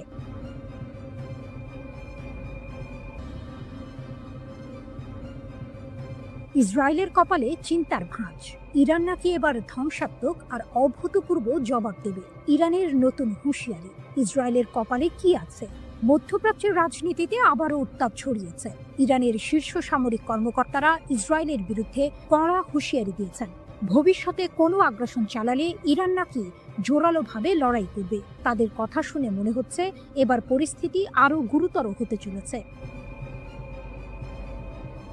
ইরানের শীর্ষ সামরিক কমান্ডার মেজর জেনারেল আমির হাতামি জোর দিয়ে বলেছেন যে ইরানের সেনাবাহিনী যে কোনো আগ্রাসনের বিরুদ্ধে কঠিন লড়াই করবে এবং নিজেদের সার্বভৌমত্ব রক্ষা করবে। তিনি গর্ব করে বলেছেন, ইসরায়েলি আগ্রাসনের বিরুদ্ধে ইরানের বিমান প্রতিরক্ষা সফলভাবে প্রতিরোধ করেছে। এমনকি তিনি দাবি করেছেন, ইরানি জনগণ এবং সশস্ত্র বাহিনী আক্রমণের মুখে ঐক্যবদ্ধ ছিল এবং তাদের লক্ষ্য থেকে কখনো পিছপা হয়নি। এই দাবি যদি সত্যি হয়, তাহলে ইসরায়েলের জন্য এটা একটা বড় দুশ্চিন্তার কারণ হতে পারে। ধ্বংসাত্মক ও অভূতপূর্ব প্রতিশোধের হুমকি। আইআরজিসি এর মুখপাত্র ব্রিগেডিয়ার জেনারেল আলী মোহাম্মদ নাইনি আরও এক ধাপ এগিয়ে সতর্ক করেছেন, ভবিষ্যতে যে কোনো হুমকির ক্ষেত্রে ইরান ধ্বংসাত্মক এবং অভূতপূর্ব প্রতিক্রিয়া জানাবে। তার মানে কি? এতদিন যা দেখেছি তা কিছুই নয়। ইরান কি সত্যিই এমন কিছু করে দেখাবে যা বিশ্ব আগে কখনো দেখেনি? যুক্তরাষ্ট্রের হামলা যুদ্ধের গতি বদলেছে কি? এদিকে ইরানে যুক্তরাষ্ট্র ও ইসরায়েলের যৌথ আগ্রাসনের বহু মাত্রিকতা বিশ্লেষণে রুশ একাডেমি অফ সায়েন্সের ইনস্টিটিউট অফ ওরিয়েন্টাল স্টাডিজের গবেষক লানা রাওয়ান্ডি ফাদাই বার্তা সংস্থা মেহেরের সঙ্গে বিস্তারিত কথা বলেছেন। রুশ বিশ্লেষকের মতে পারমাণবিক স্থাপনায় মার্কিন হামলা ছিল মূলত সাজানো নাটক। পশ্চিমা মিডিয়ায় তা রীতিমতো ন্যায়কোচিতভাবে স্থাপিত হয়, তবে বাস্তবে এর সামরিক রাজনৈতিক প্রভাব তেমন ছিল না। এটি ছিল হয়তো একটি থিয়েট্রিক্যাল গ্র্যান্ড ফিনালে, যা সংঘাত গরম হয়ে ওঠার আগে একটি সুন্দর সমাপ্তি এনে দেয়। শেষ পর্যন্ত উভয় পক্ষ যুদ্ধবিরতিতে সম্মত হলো কেন? রাওয়ান্দি বলেন, হামলা পাল্টা হামলায় উভয় পক্ষই প্রচণ্ড ক্ষতিগ্রস্ত হচ্ছিল। ইসরায়েল মার্কিন সহায়তায় আকাশ প্রতিরক্ষা বজায় রাখলেও ইরানের ক্ষেপণাস্ত্র হামলা প্রতিহত করা যাচ্ছিল না। তাদের ক্ষেপণাস্ত্র ও সামরিক সরঞ্জামের ঘাটতি ক্রমেই স্পষ্ট হচ্ছিল। এর মাঝে ইরানের হরমুজ প্রণালী বন্ধের হুমকি ও ইয়েমেনি হুথিদের যুক্তরাষ্ট্রের বিরুদ্ধে চুক্তি বাতিল যুদ্ধকে আরও বিস্তৃত করে ফেলতে পারত। এই ঝুঁকি ট্রাম্প প্রশাসনকে একটি দ্রুত সমাপ্তি চাওয়ার দিকে ঠেলে দেয়। এছাড়া রাশিয়া, চীন, কাতার, তুরস্ক, আজারবাইজান সহ একাধিক দেশ কূটনৈতিক চাপ সৃষ্টি করে। ইরানের প্রতিশোধমূলক ক্ষেপণাস্ত্র হামলায় তেল আবিবের দক্ষিণে রিহোবেজ শহরে ইসরায়েলের বিখ্যাত সামরিক সংশ্লিষ্ট গবেষণাগার বাইসমান ইনস্টিটিউট অফ সায়েন্স পুরোপুরি ধ্বংস হয়ে গেছে। ইরানের সরকারি টেলিভিশন চ্যানেল প্রেস টিভির এক প্রতিবেদনে এর বিস্তারিত তুলে ধরা হয়েছে। এতে বলা হয়েছে, সামরিক শিল্প কমপ্লেক্সের সঙ্গে নিবিড়ভাবে যুক্ত ইসরায়েলি শাসন ব্যবস্থার বৈজ্ঞানিক ও সামরিক গবেষণার মূল ভিত্তি হিসেবে গড়ে ওঠা এই প্রতিষ্ঠানটি এখন কার্যত অচল ও বিধ্বস্ত। ইসরায়েলি সংবাদ মাধ্যমের তথ্য অনুসারে ইরানের সুনির্দিষ্ট এই হামলাকে ভুল করে আক্রমণ হিসেবে দেখা হচ্ছে না, বরং এর লক্ষ্য ছিল পদার্থবিদ্যা, বায়োটেকনোলজি ও কৃত্রিম বুদ্ধিমত্তা সহ সামরিক গবেষণার গুরুত্বপূর্ণ এই কেন্দ্রটিকে গুঁড়িয়ে দেয়া।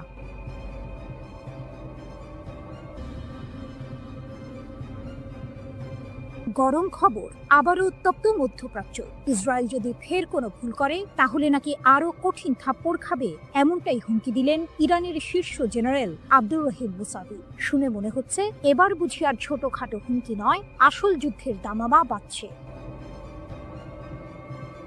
লেবাননের একটি টিভি চ্যানেলে দেওয়া সাক্ষাৎকারে ইরানের সশস্ত্র বাহিনীর প্রধান major general Abdur Rahim Musavi সরাসরি হুমকি দিয়েছেন ইসরায়েলকে। তার কথা পরিষ্কার, গত মাসে ইসরায়েল আর আমেরিকার হামলার জবাবে ইরান নাকি তাদের সব শক্তি ব্যবহার করেনি, অর্থাৎ যা হয়েছে তা নাকি ছিল শুধু ট্রেলার। যদি ইসরায়েল আবার একই ভুল করে তাহলে ইরান জাতি আর তাদের সেনাবাহিনী নাকি ইসরায়েলকে আরো কঠিন থাপ্পড় দেবে। 13 জুন ইসরায়েল বিনা প্ররোচনায় ইরানের ওপর হামলা চালায়। সেই হামলায় সামরিক কমান্ডার থেকে শুরু করে পরমাণু বিজ্ঞানী, এমনকি সাধারণ মানুষও মারা যান। এর এক সপ্তাহ পর যুক্তরাষ্ট্র যুদ্ধে নেমে পড়ে। আন্তর্জাতিক আইন, জাতিসংঘ সনদ সবকিছু তোয়াক্কা না করে তারা ইরানের 3টি পরমাণু স্থাপনায় বোমা হামলা চালায়। যখন ইসরায়েল আর যুক্তরাষ্ট্র হামলা চালাচ্ছে তখন কি ইরান চুপচাপ বসেছিল? মোটেও না। প্রতিশোধ হিসেবে ইরানের সশস্ত্র বাহিনী ইসরায়েলের দখলে থাকা কৌশলগত স্থাপনাগুলোতে আঘাত হানে। এখানেই শেষ নয়, পশ্চিম এশিয়ার সবচেয়ে বড় মার্কিন সামরিক ঘাঁটি কাতারের আল উদেইদ মার্কিন ঘাঁটিকেও তারা টার্গেট করে। এটা শুনে নিশ্চয়ই অনেকেই অবাক হচ্ছেন। ইরান এতদিন ধরে শুধু হুমকি দিয়ে আসছিল, কিন্তু এবার তারা সরাসরি পাল্টা হামলা চালিয়েছে। 24 জুন ইরান সফলভাবে প্রতিশোধমূলক অভিযান চালিয়ে ইসরায়েল এবং যুক্তরাষ্ট্রের হামলা বন্ধ করতে সক্ষম হয়। শীর্ষ জেনারেলের দাবি, ইসরায়েল নাকি যুদ্ধবিরতির জন্য অনুরোধ করতে বাধ্য হয়েছিল যাতে তারা নিজেদের গুছিয়ে নিতে পারে। এই তথ্য যদি সত্যি হয় তাহলে পরিস্থিতি কিন্তু আরো ঘোলাটে, কারণ এতদিন আমরা যা জেনে এসেছিলাম তার চেয়ে আসল চিত্রটি হয়তো আরো ভিন্ন। যুক্তরাষ্ট্রের প্রত্যক্ষ সমর্থনেই মূলত ইরানে হামলা চালায় যুদ্ধবাজ ইসরায়েল। তবে পরের দিকে এই আগ্রাসন প্রবল প্রতিরোধের মুখে পড়ে এবং শেষ পর্যন্ত আন্তর্জাতিক কূটনীতির মাধ্যমে একটি যুদ্ধবিরতিতে পৌঁছায়। অপ্রকাশিত ক্ষমতা ও নতুন পর্যায়। মেজর জেনারেল মুসাভি আরও সতর্ক করেছেন, যদি যুদ্ধ দীর্ঘায়িত হয় এবং একটি নতুন পর্যায়ে প্রবেশ করে, তাহলে ইসরায়েল নাকি ইরানের এমন ক্ষমতা দেখতে পাবে যা এখনো কাজে লাগানো হয়নি। অর্থাৎ ইরান নাকি তাদের আসল শক্তি এখনো দেখায়নি। তিনি এটাও বলেছেন, বছরের পর বছর ধরে ইসরায়েল আর তাদের সমর্থকরা ইরানের ওপর আঘাত হানার জন্য শক্তি সঞ্চয় করে আসছে। তাদের উদ্দেশ্য হলো পরমাণু ইস্যুকে অজুহাত হিসেবে ব্যবহার করে ইরানকে বিভক্ত করা। কিন্তু ইরান তাদের মৌলিক নীতি থেকে কখনো সরে আসবে না, যার মধ্যে ফিলিস্তিন ও তাদের জনগণের প্রতি সমর্থনও রয়েছে। তাহলে কি ইসরায়েল আর ইরান আবারও একটি বড় যুদ্ধের দিকে এগোচ্ছে?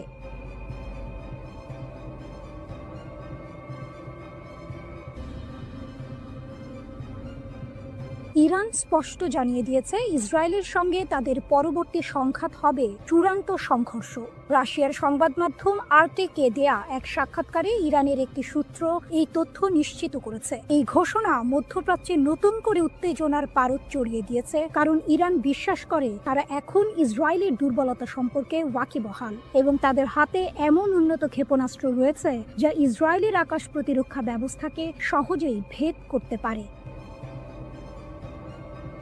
গত 13ই জুন ইসরায়েল ইরানের ওপর হামলা চালায়। ইহুদিবাদী দেশটির দাবি ছিল তেহরান পারমাণবিক বোমা তৈরির শেষ পর্যায়ে পৌঁছে গেছে। এই হামলায় ইরানের পারমাণবিক ও সামরিক স্থাপনাগুলো ক্ষতিগ্রস্ত হয়, শত শত মানুষ এবং পারমাণবিক কর্মসূচির সঙ্গে জড়িত বেশ কয়েকজন উচ্চ পদস্থ সামরিক কর্মকর্তা ও বিজ্ঞানী নিহত হন। এরপর 22 জুন যুক্তরাষ্ট্র ইরানের 3টি পারমাণবিক স্থাপনায় হামলা চালায়, যার মধ্যে ছিল নাতাঞ্জ ও ফোর্দোর ইউরেনিয়াম সমৃদ্ধকরণ কেন্দ্র।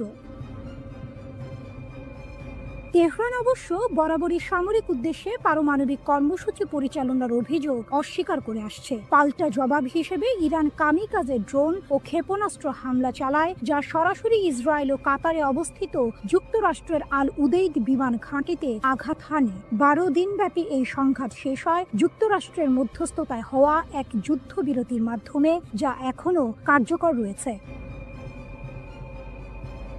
ইসরায়েলের দুর্বলতা উন্মোচিত।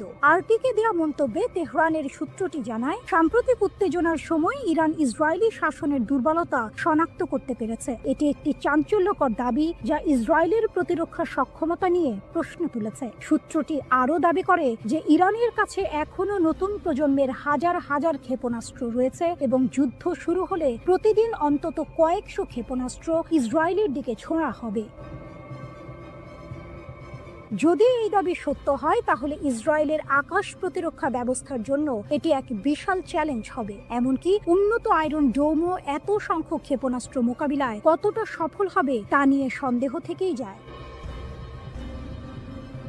এই সংঘাতের জন্য ইরান শুধু সামরিকভাবেই প্রস্তুত নয়, বরং অভ্যন্তরীণ সমর্থনও পাচ্ছে বলে দাবি করা হয়েছে। সূত্রটি জানায়, দেশের জনগণ এবং প্রবাসী ইরানিদের কাছ থেকে সরকার অভূতপূর্ব সামাজিক সমর্থন পাচ্ছে। এটি নিঃসন্দেহে তেহরানের আত্মবিশ্বাস বাড়াচ্ছে। যদিও ইরান জানে যে যে কোনো সংঘাতে যুক্তরাষ্ট্র ইসরায়েলের পাশে দাঁড়াবে, তবুও তেহরান এই চ্যালেঞ্জ মোকাবিলা করতে প্রস্তুত বলেও উল্লেখ করা হয়েছে।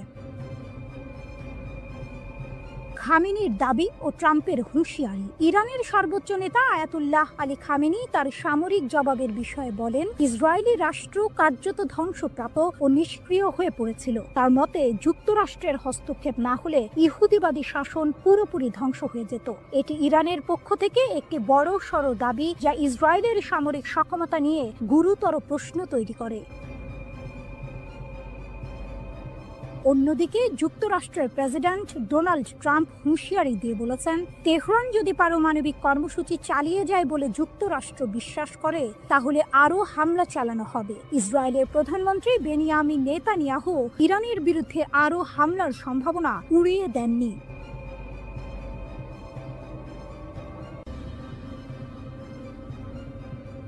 মোসাদ এজেন্টদের জালে ইরান, বিপুল অস্ত্রসহ গ্রেপ্তার 50।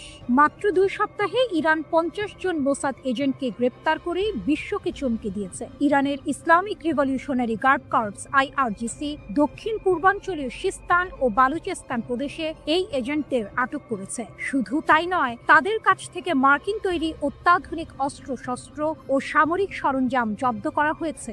IRGC জানিয়েছে, এই এজেন্টরা ইরানের গুরুত্বপূর্ণ অবকাঠামো কাঠামো এবং অর্থনৈতিক কেন্দ্রগুলোতে নাশকতামূলক কর্মকাণ্ড চালানোর পরিকল্পনা করছিল।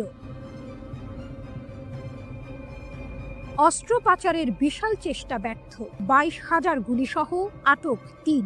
এই ঘটনার পাশাপাশি ইরানের পশ্চিম লোরেস্তান প্রদেশের পুলিশ সামরিক গোলা বারুদের একটি বিশাল পাচার চক্র ভেঙে দিয়েছে। পোল-ই দোখতার শহরে একটি অভিযানে 22,000-এরও বেশি কালাশনিকভ গুলি জব্দ করা হয়েছে এবং 3 জন সন্দেহভাজনকে গ্রেপ্তার করা হয়েছে। লোরেস্তানের পুলিশ প্রধান ব্রিগেডিয়ার জেনারেল ইয়াহিয়া এলাহি জানিয়েছেন, পুলিশ গোয়েন্দা ইউনিটগুলো একটি মহাসড়কে 2টি গাড়ির সন্দেহজনক কার্যকলাপ লক্ষ্য করে এই অভিযান শুরু করে। পাচারকারীরা পালিয়ে যাওয়ার চেষ্টা করলেও পুলিশ গুলি চালিয়ে তাদের গাড়ি নিষ্ক্রিয় করে এবং সফলভাবে তাদের আটক করে। ধারণা করা হচ্ছে এই গোলাবারুদ ইরানের পশ্চিমাঞ্চল থেকে লোড করে দেশের দক্ষিণাঞ্চলে পাচারের উদ্দেশ্যে ছিল, যা একটি বৃহত্তর অস্ত্র পাচার নেটওয়ার্কের অংশ। ইসরায়েলের ষড়যন্ত্র নসর, অভ্যন্তরীণ নিরাপত্তা জোরদার। 13 জুন ইরানে ইসরায়েলি হামলার পর থেকে ইরান তাদের অভ্যন্তরীণ নিরাপত্তা জোরদার করেছে এবং বিভিন্ন প্রদেশে গুপ্তচরদের বিরুদ্ধে কঠোর ব্যবস্থা নিচ্ছে। ইরানের বিচার বিভাগের মুখপাত্র আসগর জাহাঙ্গীর ঘোষণা করেছেন, ইসরায়েলি শত্রু ভাবাপন্ন কর্মী এবং গুপ্তচরদের একটি নেটওয়ার্কের মাধ্যমে ইরানের অভ্যন্তরীণ নিরাপত্তাকে ক্ষতিগ্রস্ত করার চেষ্টা করছিল। তাদের লক্ষ্য ছিল সামরিক হামলার পাশাপাশি দেশে বিশৃঙ্খলা ও নাশকতামূলক কর্মকাণ্ড চালানো। জাহাঙ্গীর দৃঢ়তার সাথে বলেছেন যে বিচার বিভাগীয় এবং নিরাপত্তা সংস্থাগুলোর সিদ্ধান্তমূলক পদক্ষেপের কারণে এই সমস্ত ষড়যন্ত্র ব্যর্থ করা হয়েছে। তিনি আরও জানান, বিশ্বাসঘাতকদের বিচার করতে এবং ইসরায়েলের সাথে যুক্ত ভার্চুয়াল অ্যাকাউন্টগুলো ট্র্যাক করার জন্য প্রদেশগুলোতে বিশেষ বিচার বিভাগীয় শাখা খোলা হয়েছে। 12 দিন ধরে চলা সংঘাতে শত শত যুদ্ধ বিমান, সশস্ত্র ড্রোন ও ক্ষেপণাস্ত্র ব্যবহার করে ইরানে হামলা চালিয়েছে ইসরায়েলি সেনাবাহিনী। তবে এই সংঘাতে ইসরায়েলকে সবচেয়ে বেশি সাফল্য এনে দিয়েছে অভিনব একটি কৌশল, আর তা হলো গোপনে ইরানের অভ্যন্তরে ঢুকে সেখান থেকে বিভিন্ন অভিযান পরিচালনা, স্থিরতা ও বাইরের চাপ মোকাবিলায়।